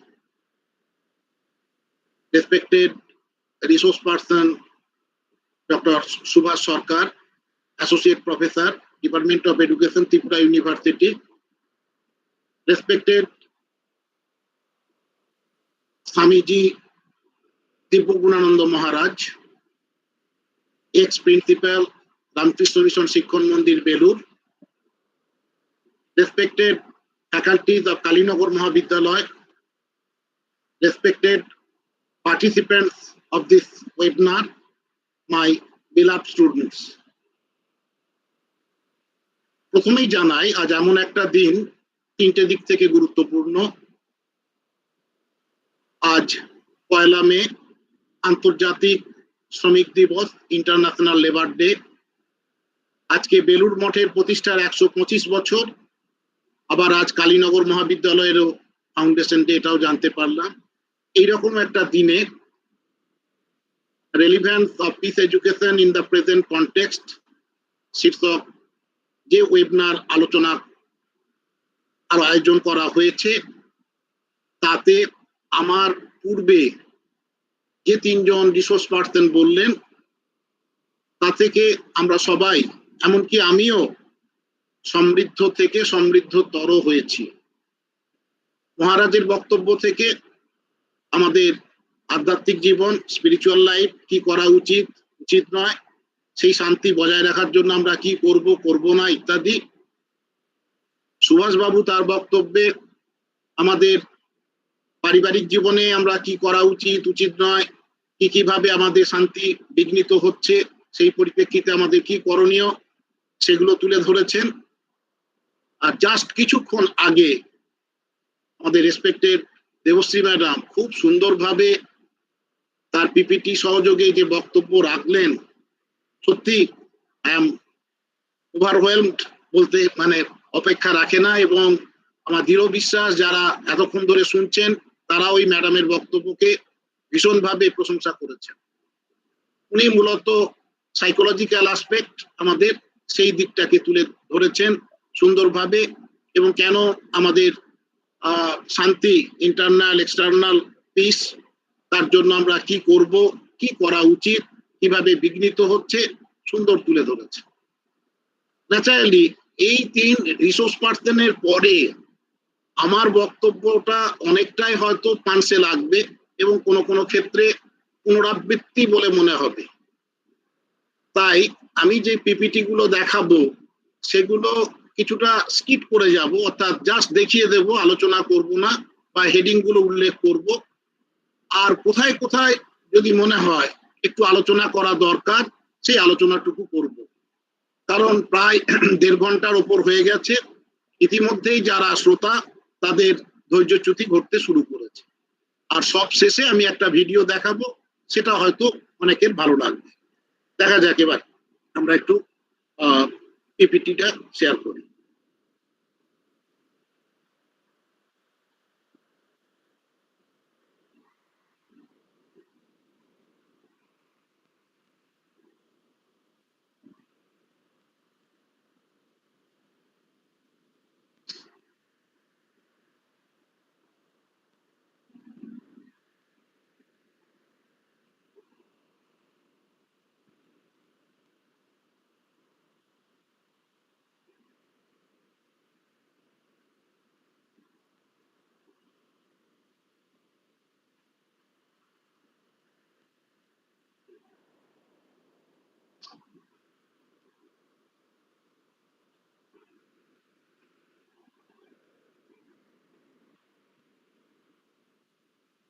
দেখা যাচ্ছে? হ্যাঁ sir, দেখা যাচ্ছে। ওকে, দেখা আমার বিষয়টা রেখেছি different aspects of peace education, শান্তি শিক্ষার বিভিন্ন দিক। দেখা যাক,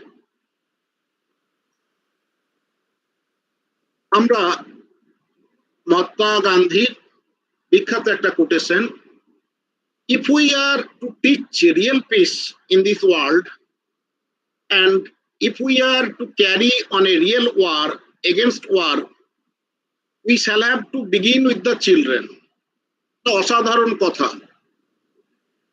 আমরা যদি প্রকৃত শান্তি শিখতে চাই পৃথিবীতে, এবং আমরা যদি যুদ্ধের বিরুদ্ধে প্রকৃত যুদ্ধ করতে চাই, তাহলে আমাদের শিশুদের নিয়ে শুরু করতে হবে।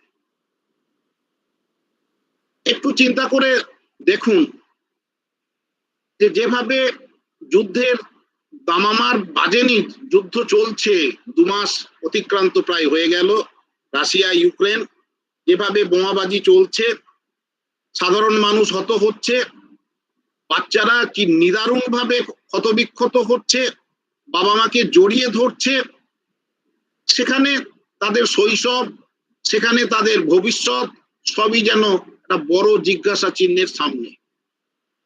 তাহলে মহাত্মা গান্ধী যেটা বলেছিলেন যে আমাদের শিশুদের নিয়ে শুরু করতে হবে, ভাবতে হবে, তার সময় ঠিক ছিল, তিনি তো অহিংসার পূজারী ছিলেন। আর আজকে আমরা চারদিকেই দেখতে পাচ্ছি হিংসার ঘনঘটা সব ক্ষেত্রে। আমরা আমাদের আন্তর্জাতিক ক্ষেত্রে, আমাদের জাতীয় ক্ষেত্রে, সব ক্ষেত্রে আমাদের একটা হিংসার বাতাবরণ তৈরি হয়েছে, এবং সেক্ষেত্রে শৈশব নষ্ট হচ্ছে, সেক্ষেত্রে আমাদের অনেকেরই যে সুস্থ স্বাভাবিক যে নাগরিক জীবন, সামাজিক জীবন, দৈনন্দিন জীবন বিঘ্নিত হচ্ছে। দুটো ডেফিনেশন আছে, আমি দুটোতে যাব না, একটাতেই বলবো। পাওলো ফ্রিয়ারের কথা আমরা সকলেই জানি। পাওলো ফ্রিয়ারে বলছেন, piece education is a mechanism for the transformation from a culture of violence to a culture of peace through a process of conscientization. শান্তি শিক্ষা হচ্ছে এমন একটা পদ্ধতি যা কি করছে, আমাদের যে হিংসার পরিবর্তে সেখানে সংস্কৃতি আনতে চাইছে। হিংসার পরিবর্তে সংস্কৃতি, কিসের? সংবেদনশীলতার মাধ্যমে। ইতিপূর্বে মহারাজ বলেছেন, সুভাষবাবু বলেছেন, ম্যাডামও খুব সুন্দরভাবে উল্লেখ করেছেন যে আমাদের মধ্যে সংবেদনশীলতা দরকার, এবং সেক্ষেত্রে বেশ কিছু প্রশ্ন যেগুলো উঠেছিল তাতে ম্যাডাম সুন্দর উত্তর দিয়েছেন যে আমাদের মধ্যে সংবেদনশীল যদি আমরা হই, অনেক সমস্যার সমাধান হয়ে যায়, গৃহ পরিবেশে, পিতামাতার ক্ষেত্রে, এমনকি আমরা যদি শিক্ষক শিক্ষিকার ক্ষেত্রে। সুতরাং পিস এডুকেশনে এই সুন্দর সংজ্ঞা পাওলো ফ্রিয়ারে দিয়েছেন, সেটা থেকে আমরা কিছুটা অনুভব বা উপলব্ধি করতে পারলাম। এবার দেখুন যে অবজেক্টিভস অফ পিস এডুকেশন, শান্তি শিক্ষার উদ্দেশ্যগুলো কি কি, এগুলো বিস্তারিত ব্যাখ্যা যাচ্ছি না, জাস্ট উল্লেখ করছি এই কারণে যে আমরা সুটেবল সোসাইটি চাইছি, একটা এমন একটা সমাজ গড়তে চাইছি যেখানে শান্তি থাকবে। এর জন্য শান্তি শিক্ষার দরকার। আমাদের সার্বিক যে বিকাশ, কম্প্রিহেন্সিভ ডেভেলপমেন্টের কথা বলছি, সামগ্রিক বিকাশ, তার জন্য শান্তি শিক্ষার দরকার। ম্যাডাম উল্লেখ করেছেন ভ্যালুস ডেভেলপ করার জন্য মূল্যবোধের শিক্ষা, মূল্যবোধ যাতে জাগ্রত হয়, সেটা কখন হবে? যদি আমাদের মধ্যে শান্তি থাকে, আশেপাশে আমাদের পরিবারে শান্তি থাকে, আমার এলাকায় শান্তি থাকে, আমার রাজ্যে শান্তি থাকে, আমার দেশে শান্তি থাকে, তখন আমাদের মধ্যে মূল্যবোধ জাগবে। তার সাথে বেশ কিছু বিষয়ের জ্ঞান, কি কি? সামাজিক নিয়ম কানুন, সংস্কৃতি, আমাদের যে আদর্শ মান, এগুলো মানুষের মধ্যে গড়ে তোলা। এবং এগুলো কখনো আমরা পারিবারিক সূত্রে পাই, কখনো শিক্ষা থেকে পাই, কখনো বা অভিজ্ঞতা থেকে পাই। এগুলো যদি ঠিক ভাবে আমরা লাভ করতে পারি, অর্জন করতে পারি, আমরা অবশ্যই শান্তি বা শান্তি শিক্ষা সম্পর্কে জানতে পারি। আমরা অবশ্যই দেখব যে নিজেকে নিয়ন্ত্রণ মানুষ হিসাবে,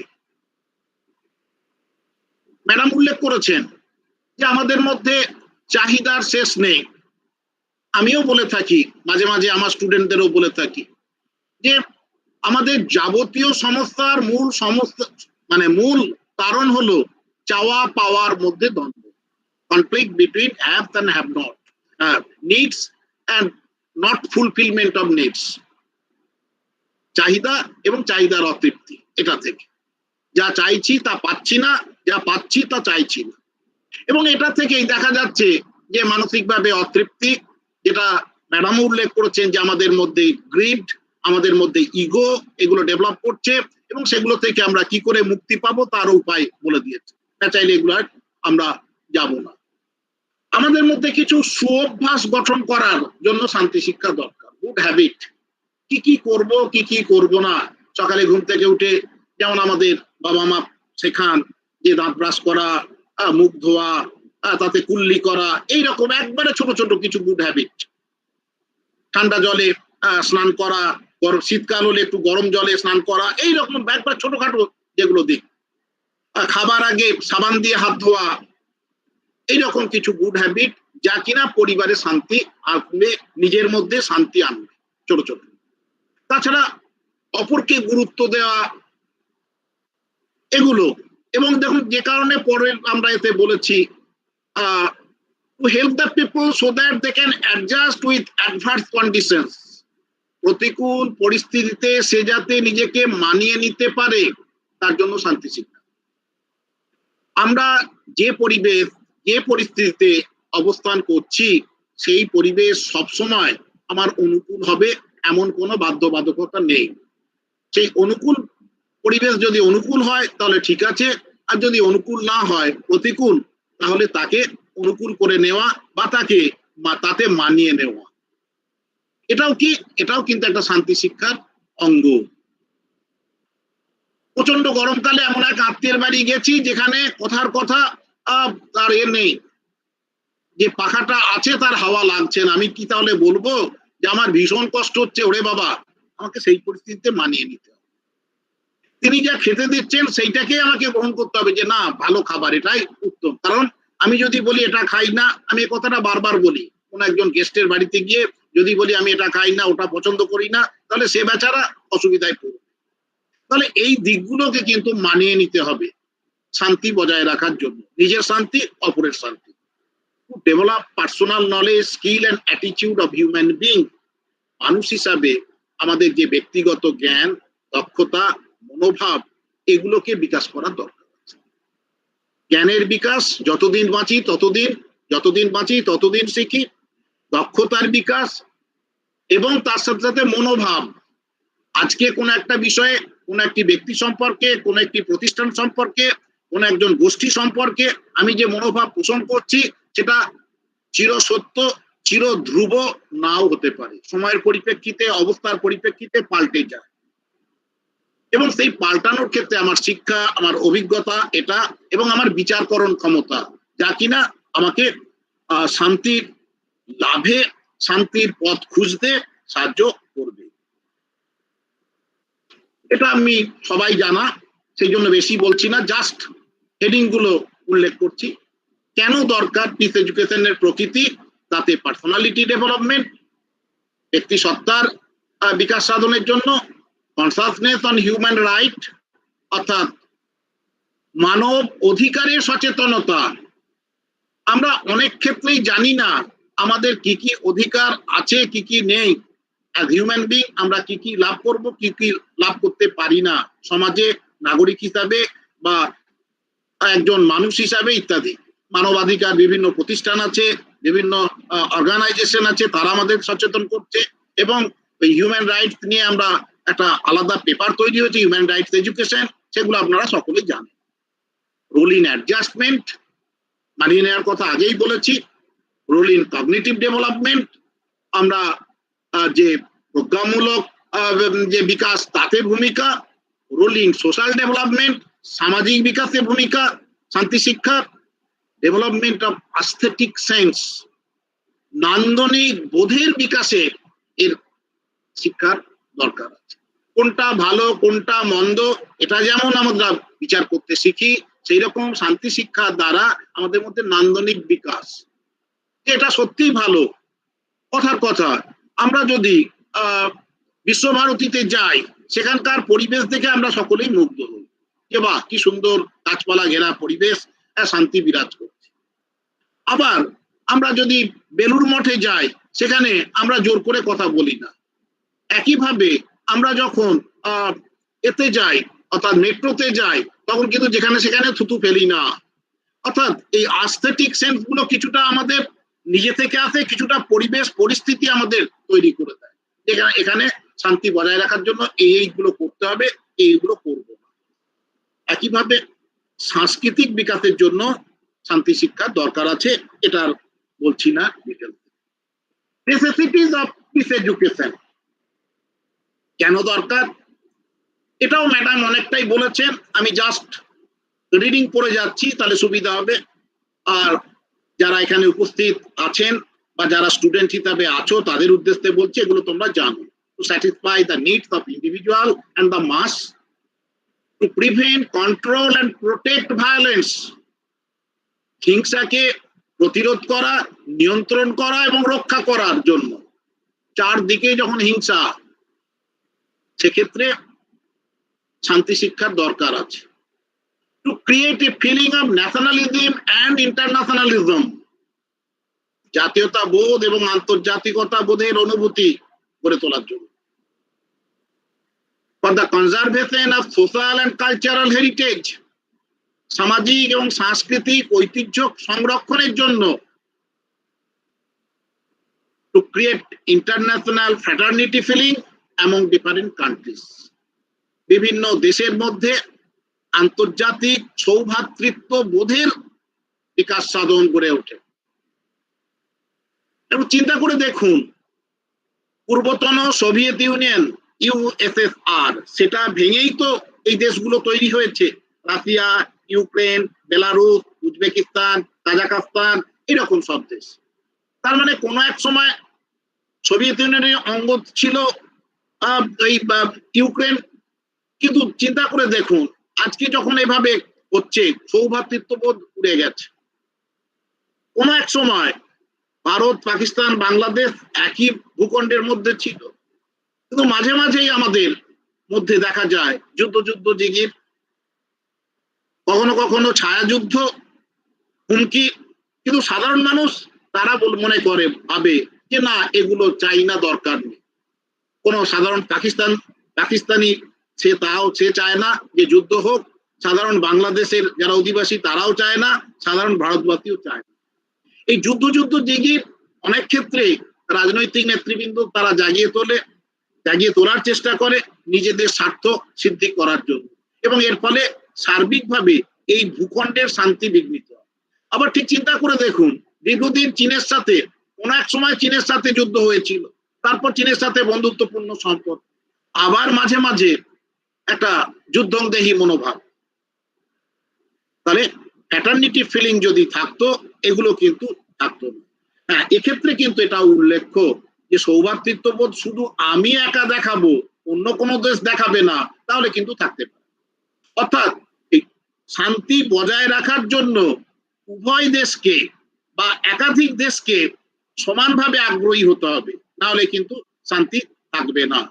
কম্প্রিহেনসিভ ডেভেলপমেন্টের কথা আগে বলেছি, to create new and authentic culture, এবং প্রকৃত সংস্কৃতি গড়ে তোলার জন্য, নতুন এবং প্রকৃত সংস্কৃতি গড়ে তোলার জন্য। এবং আমরা এখন বলে থাকি যেটা একটা গ্লোবাল কালচার। অনেক ক্ষেত্রে কিছু কিছু খাদ্যদ্রব্য, কিছু কিছু পোশাক আশাক, কিছু ল্যাঙ্গুয়েজ এখন গ্লোবাল হয়ে গেছে। এবং এই গ্লোবালাইজেশনের যুগে আমরা অনেক ক্ষেত্রেই দেখতে পাই যে শান্তি সম্পর্কিত চিন্তা ভাবনা ন্যাশনাল থেকে ইন্টারন্যাশনাল, এবং তার ক্ষেত্রে যখন আমাদের আলোচনাগুলো হয় তখন একটা কথা, localisation, act locally, think globally. Globalisation এবং লোকালাইজেশন মিলে গ্লোকালাইজেশন, এগুলোরও কিন্তু দরকার আছে, আপনারা সকলে জানেন। লাস্টলি আমরা যে পয়েন্ট দুটো মানে উল্লেখযোগ্য, প্রভিন্সিয়ালিজম, রিজিওনালিজম, আঞ্চলিকতাবাদ এবং প্রাদেশিকতাবাদ। আমাদের ভারতবর্ষে এটা নিয়ে ভীষণভাবে আছে, তার ফলে শান্তি বিঘ্নিত হচ্ছে। কখনো কখনো এগুলো দেখা যায় যে দক্ষিণ ভারতের সঙ্গে উত্তর ভারতে, কখনো কাবেরীর বা জল বন্টনকে কেন্দ্র করে, কখনো বা ল্যাঙ্গুয়েজকে কেন্দ্র করে ভারতবর্ষের বিভিন্ন প্রদেশের মধ্যে ঝগড়া অহরহ। ফলে সেগুলোর জন্য ফলে শান্তি বিঘ্নিত হচ্ছে, প্রাদেশিকতা বোধের জন্ম দিচ্ছে। এগুলোকে দূর করতে হবে, to remove the feeling of war, conflict etcetera. দ্বন্দ্ব দূর করতে হবে, যুদ্ধ যুদ্ধ ভাব দূর করতে হবে। কিসের দ্বারা? শান্তির শিক্ষার দ্বারা, শান্তির মনোভাব জাগ্রত করার দ্বারা।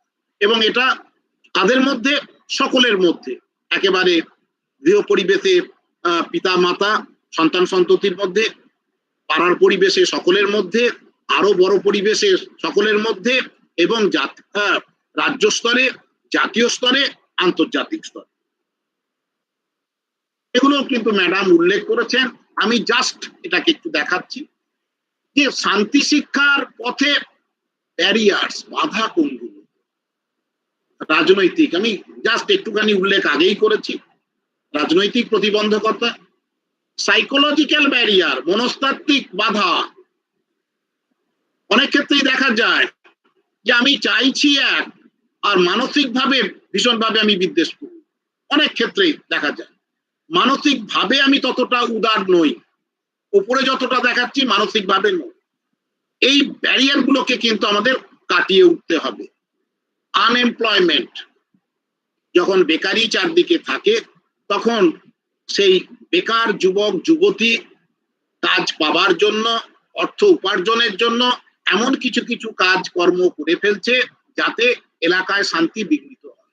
অ্যান্টি সোশ্যাল অ্যাক্টিভিটি, বিভিন্ন রকম, একটা সময় স্ন্যাচিং বা ছিনতাই, ওদিকে হচ্ছে ওয়াগন ব্রেকিং ইত্যাদি ইত্যাদি, যে সমস্ত ঘটনাগুলো আগে আকচার ঘটতো তার অন্যতম কারণ হচ্ছে আনএমপ্লয়মেন্ট।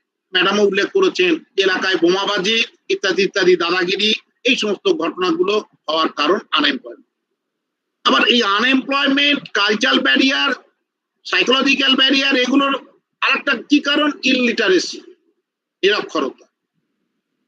আজকে অনেক ক্ষেত্রে আমরা দেখতে পাই যে কাশ্মীর যে সমস্যা বা আমাদের অন্যান্য যে সমস্ত প্রদেশের যে সমস্যা, সেগুলোর অন্যতম কারণ কিন্তু ইলিটারেসি।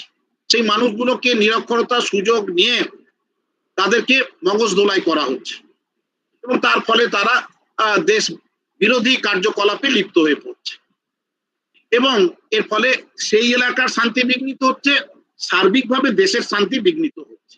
এক্সপ্লয়টেশন, এক্সপ্লয়েট করছি, কখনো সেটা রাজনৈতিক নেতৃত্ব, কখনো কিছু কিছু সামাজিক নেতৃত্ব এক শ্রেণীর মানুষকে, কখনো যুব সমাজকে ভুলভাল ভ্রান্ত ধ্যান ধারণা আর তাদের শেখাচ্ছে এবং তাদেরকে বিপথে পরিচালিত করছে। এবং অনেক ক্ষেত্রেই দেখা যায় যে সীমান্তবর্তী আমাদের যে প্রদেশগুলো আছে সেখানে কখনো আমাদের পাকিস্তানের যে গুপ্তচর সংস্থা তারা টাকা পয়সা ইত্যাদি দিচ্ছে বা বিভিন্ন যন্ত্র মানে অস্ত্র সরবরাহ করছে, তারপর প্রচারপত্র পাঠাচ্ছে, যেটা চীনের সেখানে চীনের এরা পাঠাচ্ছে, এবং এইভাবে আমরা দেখতে পাচ্ছি এক্সপ্লয়েট করছি কখনো যুব সমাজকে, কখনো সাধারণ মানুষকে। এবং আজকে সারা পৃথিবীতে শান্তি বিঘ্নিত হবার মূল কারণ কিন্তু ল্যাক অফ প্রপার লিডারশিপ, প্রকৃত নেতৃত্বের অভাব। যারা নেতৃত্ব দিচ্ছেন তাদের মধ্যে ওই ইগো ফিলিং, হাম ভাব, অহংকার ভাব, ম্যাডাম উল্লেখ করেছেন দম্ভ এত বেশি যে যার ফলে তারা মানুষকে মানুষ বলে মনে করছেন। আপনি চিন্তা করে দেখুন যে রাশিয়ার যিনি প্রেসিডেন্ট বা আমাদের ইউক্রেনের যা প্রেসিডেন্ট, এরা দুজনেই সমানভাবে নিজের ইগো নিয়ে বসে আছে। একে শেষ করে দেব আর এও বলছে আমরাও নত হব না, এইরকম জায়গা। মাঝখান থেকে কলকাঠি নাড়ছে আমেরিকা, সেও উস্কে দিয়েছিল ইউক্রেনকে, দিয়ে মানে অর্থাৎ রাজনৈতিক নেতৃত্ব যারা আন্তর্জাতিক স্তরে, তারা সারা পৃথিবীকে কুক্ষিগত তার ক্ষমতাকে করতে চাইছে। এবং লকডাউন পিরিয়ডে ম্যাডাম বেশ কয়েকবার উল্লেখ করেছেন, লকডাউন পিরিয়ডেও কিন্তু আমরা দেখতে পেয়েছি যে কোভিড-19 যে সারা এতে যখন প্যান্ডেমিক আকারে ছড়িয়ে পড়েছে আমরা দেখেছি, সেখানেও কিন্তু international politics, national politics, state politics, মানুষ কি অবস্থায় আছে, কি হচ্ছে, কষ্ট পাচ্ছে, খেতে পাচ্ছে কি পাচ্ছে না, কিছু কিছু কাজ করেছে, না করা হয়নি, কিন্তু সার্বিকভাবে নিজেদের স্বার্থ রক্ষার এটাই কিন্তু তারা বেশি দেখেছে। আন্তর্জাতিক স্তরে দেখুন চীন বা সেই সময় আমেরিকার প্রেসিডেন্ট, তারা বিভিন্নভাবে একে অপরকে হুমকি দিচ্ছে বিভিন্নভাবে। আবার জাতীয় স্তরে বিভিন্নভাবে এগুলো আমরা দেখতে পাচ্ছি, কখনো বলছে একে দেব, অন্য কোনো রাজ্যকে বেশি দেব ভ্যাকসিন, কোনো রাজ্যকে কম দেব, এইরকম। আমি বিতর্কে যাচ্ছি না, এইরকম। এবং এর ফলে কি হচ্ছে, জাতীয় স্তরে শান্তি বিঘ্নিত হচ্ছে, আন্তর্জাতিক স্তরে শান্তি বিঘ্নিত হচ্ছে। ল্যাক অফ প্রপার লিডারশিপ এর জন্য দায়ী। ম্যাডাম উল্লেখ করেছেন, আমিও এটা জাস্ট উল্লেখ করেছি এবং এটা ইতিপূর্বে বলা হয়েছে যে কিসের মাধ্যমে শান্তি শিক্ষা আমরা দিতে পারি, আমরা ছড়িয়ে দিতে পারি। হোম সুইট হোম বা চ্যারিটি বিগিনস অ্যাট হোম, গৃহের মাধ্যমে। এবং ম্যাডাম উল্লেখ করেছেন, আমাদের সুভাষবাবু উল্লেখ করেছেন যে আমরা গৃহে যদি শান্তি বজায় রাখতে পারি, পিতামাতার সম্পর্ক যদি খুব ভালো থাকে, আন্ডারস্ট্যান্ডিং যদি ভালো থাকে, এবং সেই আন্ডারস্ট্যান্ডিং দেখে তার সন্তান সন্ততি তারাও দেখবে যে না, এখানে একটা শান্তির বাতাবরণ আছে। ন্যাচারালি সেই ছেলেটি বা মেয়েটি যখন বড় হবে, সে কখনো অ্যাগ্রেসিভ হবে না, তার মধ্যে ভায়োলেন্ট অ্যাটিটিউড আসবে না, সেও কিন্তু অ্যাডজাস্টিভ হবে, মানিয়ে নেওয়া যায়, অর্থাৎ সেও শান্তিপ্রিয় হবে। পরবর্তীকালে সেই ছেলেটি বা মেয়েটি, এখানে আমরা দিয়েছি স্কুল, অ্যাকচুয়ালি এডুকেশনাল ইনস্টিটিউশন, একেবারে স্কুলকে আমরা ছোটভাবে বলছি, বৃহত্তর অর্থে যে কোনো এডুকেশনাল ইনস্টিটিউশন সেটাও কিন্তু এজেন্সি অফ পিস এডুকেশন, অর্থাৎ বিদ্যালয়।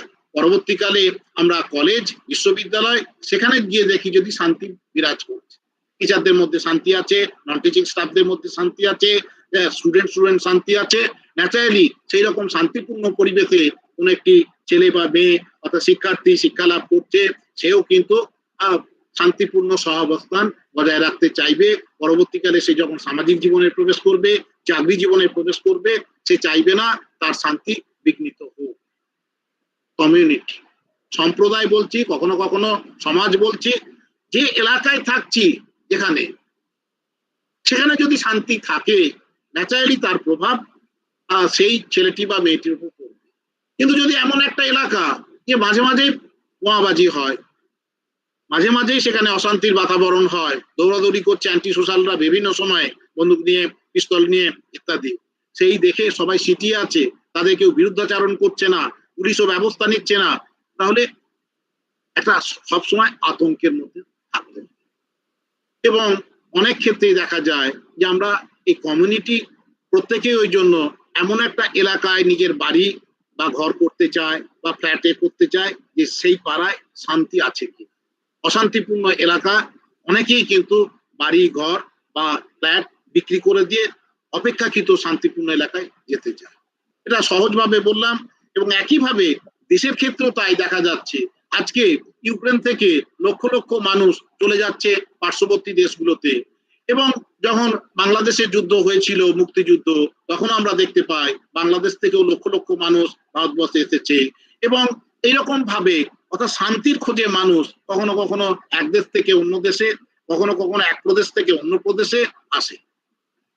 Role of various mass media, madam আবার উল্লেখ করেছেন মাস মিডিয়ার সাথে সাথে সোশ্যাল মিডিয়া। ঠিকই, social media, Facebook, WhatsApp, Twitter, Instagram, এগুলোরও কিন্তু ভূমিকা আছে। সেখানে আমরা কখনো ওই বিদ্বেষপূর্ণ কথাবার্তা, সাম্প্রদায়িক কথাবার্তা দেব না। সেখানে আমরা সাম্প্রদায়িক কথা থাকবে না, সেখানে শান্তির বাতাবরণ যাতে থাকে সেটা দেখতে হবে। এবং এই মিডিয়া কিন্তু যা ভূমিকা পালন করা উচিত বা দরকার অনেক সময় করছে না। অনেক ক্ষেত্রেই দেখি তারা বায়াসড, সেটা খবরের কাগজ দেখতে পাই বায়াসড, সেটা ইলেকট্রনিক মিডিয়া যে টিভি চ্যানেলগুলো, তারাও অনেক ক্ষেত্রেই সত্যিকে সত্যি, মিথ্যাকে মিথ্যা, সাদাকে সাদা, কালোকে কালো বলতে ভয় পায়, এবং কোনো একটি শ্রেণীর মনোরঞ্জনের জন্য ব্যস্ত থাকে। এর ফলে কি হচ্ছে, পিস থাকছে না, এবং অনেক ক্ষেত্রে দেখা যাচ্ছে মানুষ বিরক্ত, মানুষ প্রকৃত সত্যিটা জানতে চায়। আবার যেভাবে মিডিয়া, চিন্তা করে দেখুন, ওই যুদ্ধের খবরগুলো দেখাচ্ছে কয়েকটি চ্যানেলে, এমন ভাবে সেটাকে দেখাচ্ছে যে সেই চ্যানেলের রিপোর্টার এই বোম্বিং হলো, আমি এখান থেকে সামনে আছি, এমন ভাবে বলছে কেন মনে হচ্ছে এটাকে আমরা মজার, এতে আকর্ষণীয় করে তোলার জন্য, তার টিআরপি বাড়ানোর জন্য বলছে। একবারও ভেবে দেখছে না সেই দেশের নিরীহ মানুষ, অসহায় মানুষ, মহিলা, বয়স্ক মানুষ, শিশু, তারা কিভাবে দিন যাপন করছে, ট্যাঙ্কারের তলায় দিনের পর দিন কিভাবে কাটাচ্ছে, এবং সেটাকে তারা বিনোদনের উপায় হিসাবে আমাদের কাছে দিচ্ছে, এবং আমরা চা খেতে খেতে সিঙ্গারায় কামড় দিতে দিতে সেগুলো দেখছি। যুদ্ধ হচ্ছে, রাশিয়া খুব বদমাইশ, ইউক্রেন তো এখনো একক করা উচিত ছিল, তার কাছে নথি স্বীকার করা, এরকম।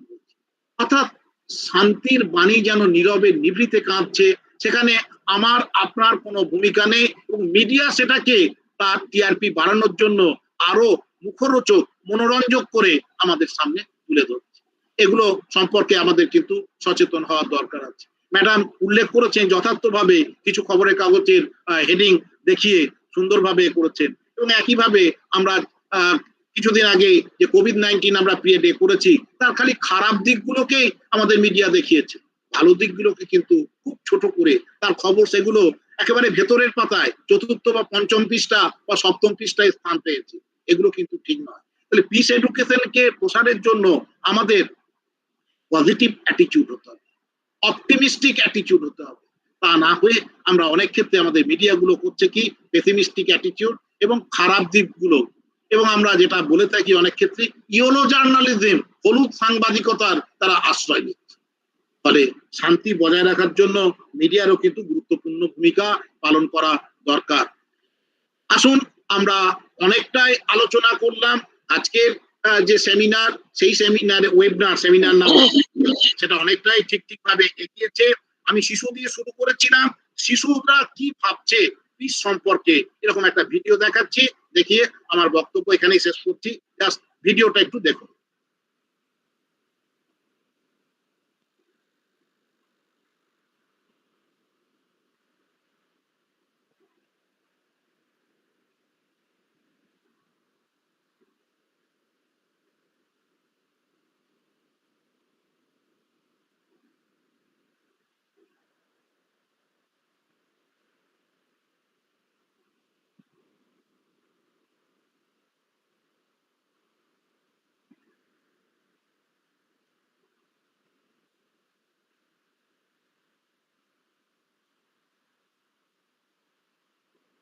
দেখা যাচ্ছে? হ্যাঁ স্যার, দেখা যাচ্ছে। ওকে, দেখুন।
আছেন?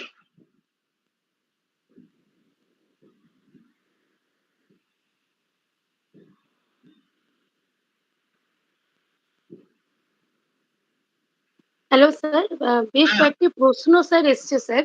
দাঁড়ান আপনার 1 মিনিট। পারমিশন, হ্যাঁ, বলুন, বলুন। শুনতে হ্যাঁ পাচ্ছি। বলছি বেশ কয়েকটা প্রশ্ন এসছে, তো আপনার পারমিশন দিলে আমি তাহলে ওগুলো কনভে করবো এক এক করে। হ্যাঁ, বলুন। বলুন, আমি দাঁড়ান এটা ঠিক করি আগে। হ্যাঁ, আচ্ছা আচ্ছা। ও বাবা, এটা আবার এ করতে পারছি না কেন?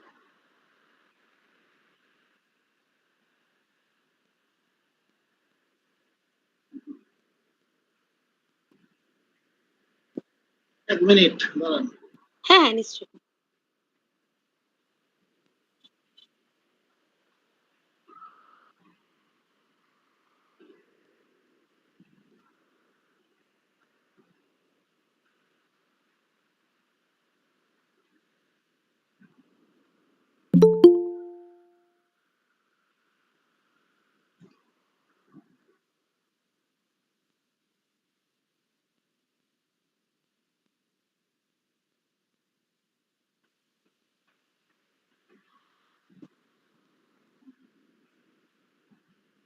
হ্যাঁ, বলুন। হ্যাঁ, বলুন। হ্যাঁ স্যার, বলছি স্যার আমি নিজেই একটা প্রশ্ন আপনার কাছে জাস্ট জানতে চাইছি। এই যে আমরা কদিন আগে নিউজ পেপারে অনেক মানে খবর কিছু দেখলাম যে টিচারদের মধ্যে টিচারদের স্কুলের আরকি মারামারি হচ্ছে কোনো একটা সাধারণ ইস্যুকে কেন্দ্র করে। সেখানে শান্তির বাতাবরণ আমরা শিক্ষকরা নিজেদের মধ্যে কিভাবে নিয়ে আসবো? যদি ২-১ টা পয়েন্ট একটু বলেন। দেখুন, শিক্ষক সঙ্গে শিক্ষকের যে অসুবিধাগুলো তৈরি হচ্ছে তার মূল হচ্ছে আমাদের কিছুটা ইগো, অহংকার আর কিছুটা অ্যাডজাস্টমেন্টের প্রবলেম। কারণ এই দুটো আছে বলে তোমার অসুবিধা হচ্ছে একটা। এবার কি শোনা যাচ্ছে? হ্যাঁ স্যার, শোনা যাচ্ছে। হ্যাঁ, ঠিকঠাক কিন্তু একটা আবার বের হয়ে গেলাম, যাকে হ্যাঁ। আমরা অনেক ক্ষেত্রে দেখতে পাচ্ছি আমাদের টিচারদের মধ্যেও কিন্তু সহযোগিতার মনোভাব এবং আমাদের মধ্যে যে সংবেদনশীলতা কমে যাচ্ছে এবং এর ফলে কখনো স্কুল অথরিটি কখনো কলেজ অথরিটির প্রতি যে আমাদের যে রাগ হিংসা সেগুলোকে প্রকাশ করছি এবং এর জন্য আমাদের স্টুডেন্টদের কাছে শিক্ষার্থীদের কাছে যে একটা প্রভাব পড়ছে, খারাপ প্রভাব, সেটা নিয়ে কিন্তু ভাবনা চিন্তা করছি না। এ ব্যাপারে আমাদের সচেতন হতে হবে। হ্যাঁ স্যার। প্রিয়াঙ্কা, আমি কি একটুখানি হ্যাঁ স্যারের এই হ্যাঁ যে হ্যাঁ হ্যাঁ স্যার, ম্যাডাম প্লিজ প্লিজ। হ্যাঁ, একটু যেটা ম্যাডাম বলুন সেটা। হ্যাঁ, হ্যাঁ হ্যাঁ না না আমি নিজে এটা ফিল করি এবং অভিজিতের ক্ষেত্রেও সেটা ভীষণই প্রযোজ্য। সেটা হচ্ছে না, আমরা কিরকম ভাবে স্টুডেন্টদের সঙ্গে বিহেভ করি সেটাও খুব ইম্পর্টেন্ট। কারণ অনেক সময় আমরা হাই হ্যান্ডেড ওয়েতে যদি বিহেভ করি, স্টুডেন্টরাও কিন্তু তখন ওটাকে মানে এটা মাথায় রাখতে হবে, সেটা অন্যান্য কলিগই হোক কি যেই হোক, কর্মস্থানে আমার আচরণটা যেন বাড়িতে আমি যেটা করতে পারি সেটা করতে পারি না, সেটাও মাথায় রাখার দরকার। তার সঙ্গে আচরণটাকে আমার সেই ফর্মাল একটা জায়গায় রাখতে হবে। আর স্টুডেন্টদের শেখার ব্যাপারে যেটা একদম সহমত, স্টুডেন্টরা কি দেখছে তার উপরে। আবারও আরেকটা কথা বলতে বাধ্যই হচ্ছি, এখানেও মিডিয়ার একটা রোল আছে। মিডিয়া সবসময় কোথায় টিচারদের ঝামেলা হচ্ছে, কোন টিচার একদম। কাকে ধরে মেরেছে সেটা দেখান, কিন্তু অনেক টিচার আছেন যারা কিন্তু স্টুডেন্টদের পাশে দাঁড়ান, হ্যাঁ, যারা প্রচুর স্টুডেন্টকে পড়াশোনা করতে সাহায্য করেন, সেইগুলো কিন্তু কখনো হাইলাইটেড হয় না। কখনো হাইলাইট, ঠিক। আমি এটা এবং ম্যাডামের সাথে একমত। এবং এটাও তো সত্যি, স্টুডেন্টরাও কতটা শ্রদ্ধাশীল টিচারদের প্রতি, সেই ইনসিডেন্টস গুলো কিন্তু দেখানো হয় না। কোথায় কোন স্টুডেন্ট টিচারকে ধরে মেরেছে সেটা দেখানো। ফলে আমার একদম। মনে হয় এইখান থেকেই ব্যাপারটাকে একটু ভালো মানে মাস মিডিয়ার একটা বিশাল বড় রোল আছে। Thank you sir, madam. আপনাদের কাছে আরেকটা প্রশ্ন রয়েছে এবং এটা খুব মানে ইন্টারেস্টিং একটা প্রশ্ন করেছেন তারা প্রামাণিক, বিবেকানন্দ কলেজ, বেহালা বিবেকানন্দ কলেজ। আর উনি বলছেন কোন প্রাতিষ্ঠানিক কাঠামোতে বস অ্যান্ড সাবঅর্ডিনেটদের মধ্যে ডেমোক্রেটিক রিলেশনশিপ বজায় থাকা উচিত বলে বইতে আমরা পড়েছি, কিন্তু বাস্তবটা অনেকটাই আলাদা। কোথাও যদি অটোক্রেটিক এনভায়রনমেন্ট কন্টিনিউ চলতে থাকে অথচ চাইলেই কর্মচারীর সবকিছু ছেড়ে অন্য কোথাও চলে যাওয়া সম্ভব নয়, সেক্ষেত্রে সেই শোষিত শ্রেণীর একপক্ষীয় sacrifice, honesty, hard work, patience, tolerance এবং অ্যাডজাস্টমেন্ট সে কি চলতেই থাকবে? কিন্তু তা তো ভীষণ স্ট্রেসফুল। কিভাবে কোপ আপ করা যায়? আর সেটা যদি শিক্ষা প্রতিষ্ঠানেই হয় তাহলে আমরা কি করব? ম্যাডাম বলুন, তারপর আমি একটু বলবো। না না, এটা অভিজিৎ বললেই ভালো ছিল। আচ্ছা, যেটা তারা প্রামাণিক প্রশ্ন করেছেন, যে বস অ্যান্ড সাবঅর্ডিনেটদের মধ্যে ডেমোক্রেটিক রিলেশনশিপ, কিন্তু এখানে অলরেডি সে মেনশন করছে বস একজন আর একজন সাবঅর্ডিনেট। ডেমোক্রেটিক রিলেশনশিপ মানে কিন্তু ইকুয়াল নয়, আমার নিজের পজিশন বুঝে আমার সেইভাবে আচরণ করা। হ্যাঁ, এইটা কিন্তু আমার মনে হয় খুব গুরুত্বপূর্ণ। অনেক সময় যেমন মানে কার সঙ্গে কিভাবে কথা বলছি সেটাও একটু বোঝার দরকার।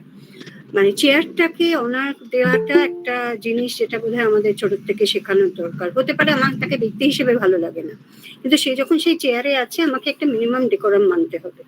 আচ্ছা, নেক্সট হচ্ছে যেটা অটোক্র্যাটিক এনভায়রনমেন্ট কন্টিনিউ করার কথা বলছে। সেটা তো আমরা এখন দেখতে পাচ্ছি পুটিনের ক্ষেত্রে যে ব্যাপারটা হচ্ছে, তার দেশের লোক কি এই যুদ্ধটা চাইছে? হয়তো মুষ্টিমেয় কয়েকজন চাইছে, কিন্তু মেজরিটি কি চাইছে? চাইছে না। এখন এক্ষেত্রে মুশকিল, সে যেহেতু একটা লিডারের জায়গায় বসে রয়েছে, সেটা হতে পারে অর্গানাইজেশনাল লিডারশিপের জায়গায়, তো আমাদের তো উপায় থাকে না, সেটাকে মানতে হয়। কিন্তু এটাকে যদি আমরা সবসময় ভেবে নিই যে sacrifice and tolerance and adjustment একতরফা আমরা করছি, তাহলে কিন্তু তখন সত্যি স্ট্রেসফুল হয়ে যায় ব্যাপারটা, তখন কিন্তু আর পিসফুল থাকে না। কিন্তু আমরা যদি এটাকে এইভাবে ধরতে পারি as an individual, which is very hard but it's not impossible, সেটা হচ্ছে যে হ্যাঁ, এই ব্যক্তি এইরকমই, তার সঙ্গে যেটুকু প্রয়োজন সেটুকু ইন্টারাক্ট করা ভালো, আমার যেটা কাজ আমি করে যাব। আমার মনে হয় তাহলে, মানে আমার যেটা কাজ করে যাব মানে কি, আমার যেটা ডিউটি আমি সেটা করে যাব। হ্যাঁ, তাহলে বোধহয় এতটা সমস্যা হয় না, কারণ প্রত্যেকেরই তো কাজের একটা গণ্ডি থাকে, তার ভেতরে যদি আমরা আমাদের কাজটা ঠিক করে করে যেতে পারি না, সেখানে কেউ বোধহয় খুব একটা সমস্যা করতে পারে, সমস্যা হবে কিন্তু সেরকম ভাবে সমস্যা ক্রিয়েট করতে পারবে না। এটা আমার বক্তব্য। অভিজিৎ নিশ্চয়ই বলবেন। ম্যাডাম ঠিকই বলেছেন, ওনার সাথে আমিও একমত যে কোনো একটি প্রতিষ্ঠানের যিনি বস, তিনি আমার পরিচিত হতে পারেন, যখন বাইরে তাকে আমি দাদা দিদি ইত্যাদি সম্বোধন করতেই পারি, কিন্তু যখন তিনি চেয়ারে থাকবেন তাকে কিন্তু স্যার বা ম্যাডাম এরকম সম্বোধন করা উচিত, তাকে ডিউ রেসপেক্ট দেওয়া দরকার চেয়ারটা এক। দ্বিতীয়ত, ডেমোক্রেটিক এনভায়রনমেন্ট আমরা বজায় রাখার কথা বলি, কিন্তু অনেক ক্ষেত্রেই দেখা যায় যে অটোক্রেটিক একটা অ্যাটিটিউড। সেই অটোক্রেটিক অ্যাটিটিউডের ক্ষেত্রে যার প্রতি দেখানো হচ্ছে যে সাফারার, তার যদি অনেস্টি থাকে, সিম্পলিসিটি থাকে এবং তার ডিসিপ্লিন, ডেডিকেশন, ডিটারমিনেশন, এই 3D এগুলো থাকে, সে কাজ করে যাচ্ছে, কিন্তু সে সাফারার হচ্ছে, মনে মনে সাফারার। একটা সময় কিন্তু আসবে যখন সেই ব্যক্তি যে সাফারার, তার কিন্তু প্রোটেস্ট করা উচিত, অর্থাৎ দেয়ালে পিঠ থেকে গেলে তাকেও কিন্তু বলা উচিত তার যিনি তার মানে ঊর্ধ্বতন কর্তৃপক্ষ তার বিরুদ্ধে, যে না, আমি আমার কাজ ঠিক ভাবে করছি, দীর্ঘদিন ধরেই করছি, ঠিক মতো করছি, কিন্তু আমার সততা, আমার সরলতা কখনো আমার দুর্বলতা নয়। আপনি যদি সেটা ভাবেন ভুল করছেন, এবং আপনি যা করতে চাইছেন বা যা যা করছেন সেটাও ঠিক নয়, ফলে এরও কিন্তু আমি বিরোধিতা করছি, সেটা কিন্তু ফোঁস করারও দরকার আছে। অর্থাৎ সবকিছুই আমি মেনে নিচ্ছি, মেনে নিতে নিতে একবারে আমি শেষ প্রান্তে থেকে গেছি, তখন কিন্তু তার প্রতিকার, মানে প্রতিরোধ এবং প্রতিকারেরও দরকার আছে, এবং তার জন্য যেখানে যেখানে যাওয়ার দরকার, যেখানে যেখানে বলার দরকার করা উচিত, নাহলে শান্তি থাকবে না, নাহলে ওই অশান্তিটাকে সারা জীবনই ভোগ করে যেতে হবে। আর সব থেকে ভালো উপায়, যে এমন একটা আমি ইনস্টিটিউশনে আছি যেখানে মনে হচ্ছে যে আমার শান্তি বিঘ্নিত হচ্ছে, আমাকে অপদস্থ করছে দীর্ঘদিন ধরে, আমি করতে পারছি না, তখন আমি এর থেকে বেটার কোনো জায়গায় পাবো, ছেড়ে দিয়ে চলে যাব। এটা তো একবারে লাস্ট অপশন আমার মনে হয়, যেখানে আমার ভালো লাগছে না, আমাকে দীর্ঘদিন ধরে অত্যাচার, আমি অত্যাচারিত, নিপীড়িত, ফলে আমি এর থেকে যখন বেটার পাবো বা অন্য জায়গায় সুযোগ পাবো, ছেড়ে চলে যাবো। Okay, thank you sir, madam. Next কোশ্চেনে যাচ্ছি, করেছেন শম্পা আড্ডু, কালীনগর মহাবিদ্যালয়। উনি বলছেন পিস এডুকেশন ক্লাসে পড়াতে গেলে টিচার হিসেবে আমাদের ভূমিকা ঠিক কি হওয়া উচিত?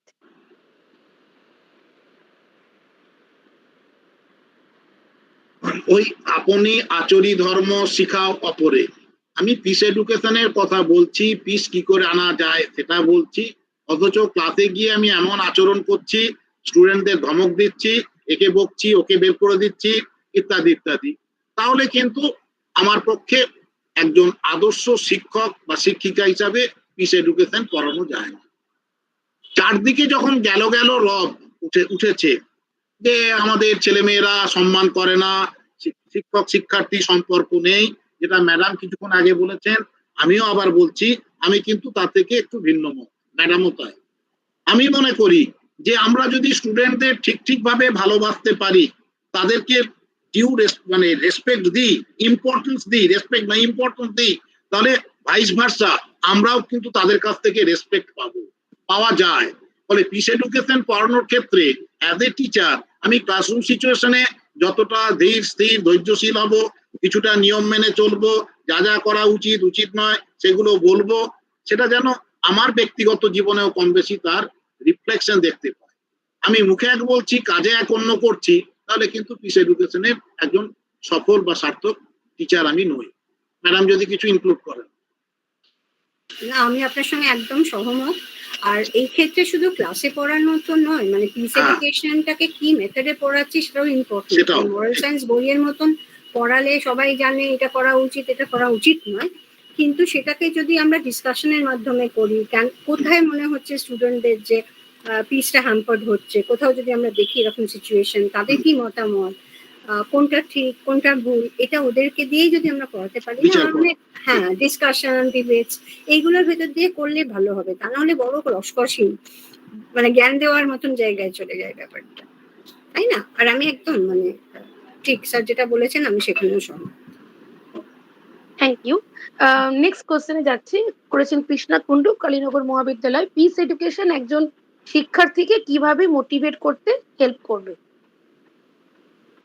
তো অলরেডি একটু আলোচনা হলো। হ্যাঁ, এটা অবশ্য আলোচনা হয়েছে। আচ্ছা, একটি স্টুডেন্ট করেছে কোশ্চেন, শান্তি শিক্ষা রক্ষা একজন শিক্ষার্থীর ভূমিকা কি হবে, মানে শান্তি শিক্ষা রক্ষায় একজন শিক্ষার্থীর ভূমিকা ঠিক কি হওয়া উচিত সে জানতে চাই। শিক্ষার্থীর ভূমিকা না শিক্ষকের ভূমিকা? না, শিক্ষার্থীর ভূমিকা। অ্যাজ এ স্টুডেন্ট হিসেবে সে প্রশ্ন করছে, শিক্ষার্থীর ভূমিকা কি হওয়া? তাকেও ধীর স্থির নম্র হতে হবে, জানতে হতে মানে কিউরিয়াস হতে হবে, কৌতূহলী হতে হবে এবং অ্যাডজাস্টিভ হতে হবে। তাকে একজন গুড লার্নার হতে হবে এবং তার সাথে তার একটা সিম্প্যাথেটিক এমপ্যাথেটিক হার্ট থাকতে হবে, কোঅপারেটিভ হতে হবে তাকে, তবেই পিস এডুকেশন তাকে করতে হবে। আমি শিখছি জানছি, আমি ভীষণভাবে কোঅপারেটিভ নই। আমি যেমন অনেক ক্ষেত্রেই বলি যে ক্লাসে যারা ভালো মার্কস পায়, ওই সোকল যারা ফার্স্ট বয় ফার্স্ট গার্ল ভালো মার্কস পেলো, কিন্তু এই হিসাবে ভালো নয়, অ্যাজ এ স্টুডেন্ট মানে ওভারঅল মানুষ হিসাবে ভালো নয়। তাদের মধ্যে কোনো কোঅপারেটিভ অ্যাটিটিউড নেই, তাদের মধ্যে সিম্প্যাথি নেই, তাদের মধ্যে এমপ্যাথি নেই, এইরকম শিক্ষার কোনো দাম নেই। Thank you sir, madam, thank you. Last কোশ্চেনে চলে যাচ্ছে আপনাদের কাছে, যেটা রেখেছি ডক্টর দীপ্তি সাব্বা। উনি বলছেন, how can we inculcate the value of piece in higher education institution? How can we inculcate the value of peace in higher education institution? Yes, we can inculcate value, peace education or values in higher education institutions through several methods, like group discussion, like educational excursion, NSS, National Service Scheme, or NCC, like other activities, particularly to engage the students, conflict resolution, various types of rational analytical analysis. In such way, we can inculcate peace education as well as value education to the students in the higher educational institute. Okay. May I add a few lines, sir? Yes. স্যারের experience এবং আমার experience কিছুটা common. মানে sir বহু বছর ধরে head হয়ে রয়েছেন, আমার 2 বছরের এক্সপিরিয়েন্স থেকে আমি বলছি যে there are many times when students in higher education they are very agitated because of their lack of knowledge regarding certain things. So the best thing would be sit, discuss with them, and try to make them realize whether they are actual right situation. Exactly. They come up with very logical proposals, which can be very well dealt with if you make them sit and reason it out with you and argue with you and then come to the conclusion. The problem is we tend to shut our doors and not accept what students have to say. সেটা হলে আর piece আসবে কোত্থেকে? সেখানে তো কনফ্লিক্টই হবে, সেখানে তো authoritarian একটা ব্যাপার হয়ে যাবে। হ্যাঁ, মানে আমি জাস্ট একটা এক্সাম্পল সাইট করতে চাই। একবার আমার হেডশিপের সময় একটি ছেলে এসে বলল যে ম্যাম আমার একটা রিকোয়েস্ট আছে, ইউনিয়ন থেকে অনেকে মিলে এলো। আমি বলছি আগে শুনি, বলছে রাখতে হবে। আমি না শুনে তো রাখতে পারবো না। তখন বলছে যে আমি অন্য জায়গায় বিএড এ ভর্তি হয়েছি কিন্তু আমি এখানে ক্লাস করতে চাই। আমি বলছি এ আবার হয় নাকি? হ্যাঁ, তখন বলছে না ম্যাম কেন হবে না, আমি তো ক্লাসই করতে চাইছি। তা আমি বললাম শোনো, এখন তোমার মতন সব কলেজের সবাই এসে যদি ক্লাস করতে চায়, হ্যাঁ, তো আমি কি সেটা অ্যাকোমোডেট করা যায়? তাহলে তো কলেজগুলো না থাকলেই হয়। তখন বলছে না ম্যাম প্লিজ। হ্যাঁ, তখন আমি বলছি আচ্ছা লজিক্যালি ব্যাপারটা ভাবো তো, এটা কি সম্ভব? তুমি যদি রিসিট থেকে নিয়ে আসো পারমিশন, আমি দিতে বাধ্য, কিন্তু how can I allow this? এবারে কি হলো, বাদ বাকি যারা ছিল তারা ব্যাপারটা বুঝতে পারলো, তারা তখন বললো হ্যাঁ ঠিক আছে ম্যাম, ঠিক আছে করে তাকে সরিয়ে নিয়ে চলে গেল, নিয়ে তাকে বোধহয় পরে বোঝালো। এখন যখন তার সঙ্গে আমার দেখা হয়, কি ক্লাস করবে না কি বললে, সে তখন বলে কি বাচ্চাদের মতন আবদার করেছিলাম ম্যাম। মানে ওদেরকে তো বোঝাতে হবে, ওদের মাথায় কেউ ঢুকে দিয়েছে হেড যা বলবে তাই হবে, কেন তুমি এখানে ক্লাস করতে পারবে না? আরে দ্যাট ইজ নট ট্রু। হ্যাঁ, তাকে বোঝাতে হবে। ওকে, Thank you, sir, madam, for such particular speech on today's topic. It will certainly help us in pursuing our teaching process in our long run successfully. আপনাদের দুজনকে অসংখ্য ধন্যবাদ এতক্ষণ ধৈর্য ধরে সবকটি প্রশ্নের উত্তর দেওয়ার জন্য। কেউ একজন হাত তুলেছেন, কোনো প্রশ্ন? আচ্ছা আমি দেখে নিচ্ছি ম্যাডাম। সুতপা বোস উনি কিছু বলছেন, উনি বলছেন যে খাজাঞ্চি হাত তুলেছেন। হ্যাঁ, তপতি খাজাঞ্চি। আচ্ছা, উনি যদি নিজে বলেন, উনি বললেই ভালো হয়। উনি হাত তুলেছেন তো। সুতপা ম্যাডামকে একটু বলতে বলুন, উনি কি কিছু একটা বলতে চান? বলুন প্লিজ সুতপা ম্যাডাম, আপনি একটুখানি বলুন। ওনার বক্তব্যটা উনি বলুন না, কোনো অসুবিধা নেই। বলুন সুতপা ম্যাডাম। হ্যাঁ, স্যার আর ম্যাডাম দুজনকে আমার প্রণাম। আমি দুজনেরই স্টুডেন্ট। ম্যামের তো অনেক পুরনো স্টুডেন্ট, আর অভিজিৎ স্যারকে আমরা এমএড এর ক্লাস করাকালীনও পেয়েছি। স্যারের টিচিং খুবই ভালো লাগে আমাদের সবার। তো আমার যেটা মনে হচ্ছে ম্যাম, এটা আমি জাস্ট একটা ওপিনিয়ন দিয়েছি, মানে আমিও যেহেতু অ্যাসিস্ট্যান্ট প্রফেসর এবং আমার যে এরিয়াতে কলেজ সেটা দেবশ্রী ম্যাম জানেন। তো সেরকম একটা ক্ষেত্রে যখন চারিদিকের একটা সিচুয়েশন যেখান থেকে ভীষণ মেয়েরা ডমিনেটেড হয়, তাদেরকে ফ্যামিলিতে অ্যালাউ করা হয় না ইউজুয়ালি আসতে, এবং বিভিন্ন রকম এক্সাম্পলস দেওয়া হয়, সেক্ষেত্রে আমাদের অ্যাজ আ টিচার আমার মনে হয় একটা চেষ্টা করা উচিত যে, যেমন ম্যাম বললেন যে টিচিংটা শুধুমাত্র বুকিশ নলেজের মধ্যে না রেখে একটু এক্সাম্পলস দিয়ে ডিসকাশন ওয়েতে করা উচিত। মানে পিস আমরা বলি, বাট কেন আমাদের পিসটা ইম্পর্টেন্ট, পিস না থাকলে তার ফল বা তার ইফেক্টস যে কি হয় সেটা যদি আমরা তাদেরকে ফিল করাতে পারি, এবং এই ফিলিংসটা শুধুমাত্র বই দেখে বা কোনো কিছু একটা মানে বইয়ের কিছু লাইন তুলে নয়, তাদেরকে রিয়েল লাইফ, যেমন স্যার আমাদের একটা ভিডিও শো করলেন, এই জাতীয় কিছু পেপার কাটিং বা ভিডিওস যেগুলো মানে টিচিংটার মধ্যে দিয়ে, টিচিংটা বলে না যে কিছুটা অভিনয়ও বটে, তো স্যার টিচারকে কিছুটা এমন ভাবে ফিল করতে হবে যেটাতে স্টুডেন্টরা সেই টিচারের ফিলিংসটা ফিল করে, এবং তারাও উপলব্ধি করতে পারে যে হ্যাঁ সত্যি পিস না থাকলে আমাদের দেশটা বা আমাদের এই সুন্দর সমাজটা কোথায় চলে যাচ্ছে বা কোথায় চলে যেতে পারে। সেই বেসিসে মানে পিস না থাকলে তার ফলটা কি হতে পারে সেটা যতক্ষণ না স্টুডেন্টরা অনুভব করবে বা টিচার সেই ফিলিংসটা তাদের মধ্যে আনতে পারবে, মানে যদি ওটা পসিবল হয়ে যায়, তাহলে আমার মনে হয় পিস এডুকেশনের যে আমরা আজকে ডিসকাশন করলাম বা কিভাবে মেনটেন করব, সেটা করাটা অনেকটা ইজি হবে, অনেকটা ফ্রুটফুল হবে, এবং টিচিংটাও সেই মোনোটোনাস বুকিশ নলেজের মধ্যে না হয়ে অনেকটা আমার লাইভলি হবে। যেমন ডিসকাশন, ড্রামা, এই জাতীয় কিছু টেকনিক্স যদি আমরা ইউজ করি টিচিং মেথডস এর মধ্যে, তাহলে আমার মনে হয় টিচিংটা অনেকটা বেটার হবে। এটা আমার ওপিনিয়ন। নাও আমি স্যার আর ম্যামের কাছ থেকে জানতে চাইছি যে টিচিং মেথডস এর ক্ষেত্রে আমি যেমন মনে করি যে কিছু showing examples, real life examples এবং ড্রামা, মানে স্টুডেন্টসদের মধ্যেই কোনো একটা প্রেক্ষাপট তুলে দিয়ে সেটা সম্পর্কে ড্রামা, একদল গ্রুপকে ভায়োলেন্ট এবং একদল গ্রুপকে নন ভায়োলেন্ট করে যে ড্রামার একটা প্রেক্ষাপট তৈরি করে জিনিসটা জিনিসটাকে তাদেরকে ফিল করানো through play, drama, art, acting, এইরকম টিচিং মেথডস কি আমরা ইউজ করতে পারি যাতে করে টিচিংটা আমার বুকিশ নলেজের মধ্যে না থাকে অথচ আমার লাইভলি হয়? বিকজ পিস এডুকেশন, হ্যাঁ এটা সেই এডুকেশনাল সাইকোলজি পড়ানোর মতো অতটা সুপার এক্সাইটিং না হলেও আমরা মনে হয় টিচিং মেথডস এর মধ্যে দিয়ে টপিকটাকে এক্সাইটিং করতে পারি। So ma'am and sir please একটু গাইড করুন টিচিং মেথডস নিয়ে। তো মনে হয় ঠিকই বলেছো, তোমার চিন্তাধারা ঠিক সঠিক, আমি একমত। আশা করি ম্যাডামও একমত হবেন, ঠিকই, এর মধ্যে কোনো দ্বিমত নেই। এক্সপেরিমেন্টেশন তো করে যেতেই হবে। হ্যাঁ, করা যেতেই পারে তো। এবার এটা হচ্ছে যে তোমার মানে পরিস্থিতি, যে ক্লাসরুম, তোমার ক্লাসে কতগুলো ছাত্রছাত্রী আছে, তোমার এতে কলেজ অথরিটি তোমাকে কতটা পারমিশন দিচ্ছে, তুমি কতটা সেটাকে করতে পারছো, এগুলো তোমার কতটা স্বাধীনতা আছে, সেই সবগুলোর উপর ডিপেন্ড করে। ওকে, আরেকজনকে, হ্যাঁ, তপতি খাজানচি, উনি আপনি যদি কিছু বলতে চান প্লিজ বলুন। বলুন ম্যাডাম, বলুন। উনি বোধহয় লিভ করে গেছেন তপতি খাজানচি। না, আছেন, আমি দেখলাম এক্ষুনি। তপতি ম্যাডাম বলুন, আপনার যদি কিছু বক্তব্য থাকে বলুন। আমরাও তো শুনছি, কোনো চিন্তা নেই, আমরাও তো অনেক কিছু শুনছি, জানছি, জানার শেখার কোনো শেষ নেই। আর যদি কেউ কিছু বলতে চান একটু বলুন স্যার ম্যাডাম। আর কারো যদি কিছু বক্তব্য থাকে? নেই, তাহলে এবার কনক্লুড করুন। হ্যাঁ, আর বোধহয় কাউকে কিছু বলার নেই। থ্যাংক ইউ, আপনাদের দুজনকে ভীষণ ভাবে ধন্যবাদ। আমাদের কালীনগর মহাবিদ্যালয় সেই তরফ থেকে শম্পা, আশা করি শম্পা এখানে আছে কি? শম্পা তুমি আছো? হ্যালো, হ্যাঁ, আচ্ছা, সবার তরফ থেকে স্যার এবং ম্যাডাম দুজন ধৈর্য ধরে এতক্ষণ আমাদের সাথে ছিলেন এবং সব প্রশ্নের উত্তর আমরা এত সুন্দরভাবে পেলাম। আগামী দিনে এটাই আমাদের পাথেয় হয়ে থাকবে। আপনারা খুব ভালো থাকবেন, ম্যাডাম স্যার দুজনই খুব ভালো থাকবেন।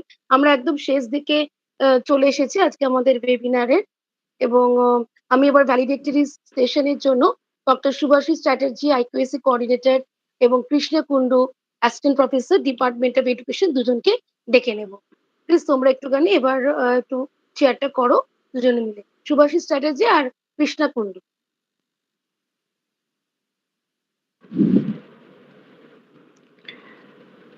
Good evening, everyone. On behalf of IQAC, I, coordinator of this cell, heartily congratulate all the faculty members and students of the education department of our college for organizing such an informative and timely national level webinar after a long time in this college. I also express my deepest gratitude to all the dignitaries who have joined, abiding their regular busy schedule to express their valuable ideas. Starting from Dr. Obhijit Pal sir, it is such a pleasure to hear him because in previous occasion he was not able to participate as resource person for his illness. I wish him good health. শিক্ষা চিন্তার নান্দনিক বিকাশের গুরুত্ব সম্পর্কে তিনি যেভাবে আলোকপাত করেছেন তা আমাদেরকে সমৃদ্ধ করেছে। তার সাথেই বর্তমান সময় তার আলোচনায় আমাদেরকে ঋদ্ধ করেছে।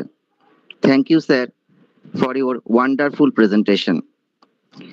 I am also thankful to Dr. Devasri Banerjee, Madam, for her wonderful presentation. It was really a beautiful experience. চাওয়া পাওয়া দ্বন্দ্বকে সামনে রেখে তিনি সুঅভ্যাস গঠন করার যে পরামর্শ দিয়েছেন তা নিঃসন্দেহে আমাদের ভবিষ্যতে পথ চলার শক্তি। I would like to thank Dr. Subhash Sarkar sir. His voice touches our soul, completes our views. শিক্ষা চিন্তার মূলগত ভাবনায় তিনি আমাদের সম্মোহিত করেছেন। Thank you, sir. Thank you very much. At the last, but not the least, our sincerest thanks to our guide, come mentor, Swami Dibyagunananda Maharaj. We all have a great chance to hear him again and again. সহন ভবতু ও সময় চেতনার যে ভাবনা তিনি আমাদের মধ্যে জাগ্রত করে গেছেন তা নিঃসন্দেহে আমাদের অভিভূত করেছে। Thank you again Maharaj. Beside this, I would like to convey my deepest regards to the Honorable President of Governing Body, Sri Sukumar Mahato sir, Teacher in charge, Dr. Ishani Ghosh Madam, for their support. Dr. Priyanka Dotto for her support, and Student Council of our college and all the participants of this webinar for part of this seminar. Thank you all. Thank you. Krishna. Thank you, Subhashis sir. Now, standing at the ending part of the program, I must admit that the entire program was overwhelmed engrossing. I, on the behalf of the Department of Education, Kalinagar Mahavidyalaya, would like to once again thank you to all resource person and each and every person who associate with today's event. I would like to thank again our teacher in charge, Dr. Ishani Ghosh Madam, whose support to make the program possible. I would like to also thank Dr. Subhashis Chatterjee, IQAC coordinator of our college, for his encouragement and continuous support in realizing the program. I would like to express our heartiest thanks and gratitude to Dr. Priyanka Dotto Madam for hosting the program on our request. But as it is said, all good things must come to an end. I, on behalf of our department, Kalinagar Mahavidyalaya, announce a formal end to today's program. Thank you to all again. Namaskar.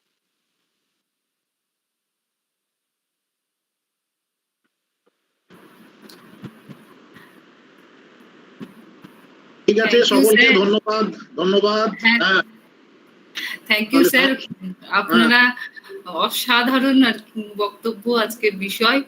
আপনারা না থাকলে আমরা প্রোগ্রামটা দান করাতেই পারতাম না। আমি আমার মতো চেষ্টা করেছি, ভালো অর্গানাইজ হয়েছে, সুতরাং শম্পা ম্যাডাম আর ভালো অ্যাঙ্করিংও হয়েছে, আমাদের প্রিয়াঙ্কা ম্যাডাম করেছেন, বাকিরা কলেজে প্রত্যেকেই এই কাজে মানে সাহায্য সহযোগিতা করেছে, আমরা আমাদের কাজ করেছি। এবং দেবশ্রী ম্যাডাম খুব ভালো বলেছেন, সুভাষবাবু ভালো বলেছেন, আমাদের দীপগুণানন্দ মহারাজ ভালো বলেছেন। সকলকে ধন্যবাদ। বলে বিদায় নিচ্ছি, ভালো থাকুন, সকলকে নমস্কার। হ্যাঁ, ঠিক আছে। নমস্কার। আমি কিন্তু প্রথম থেকে ছিলাম।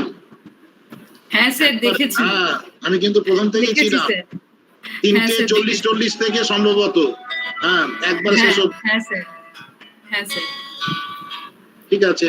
Thank you so much sir.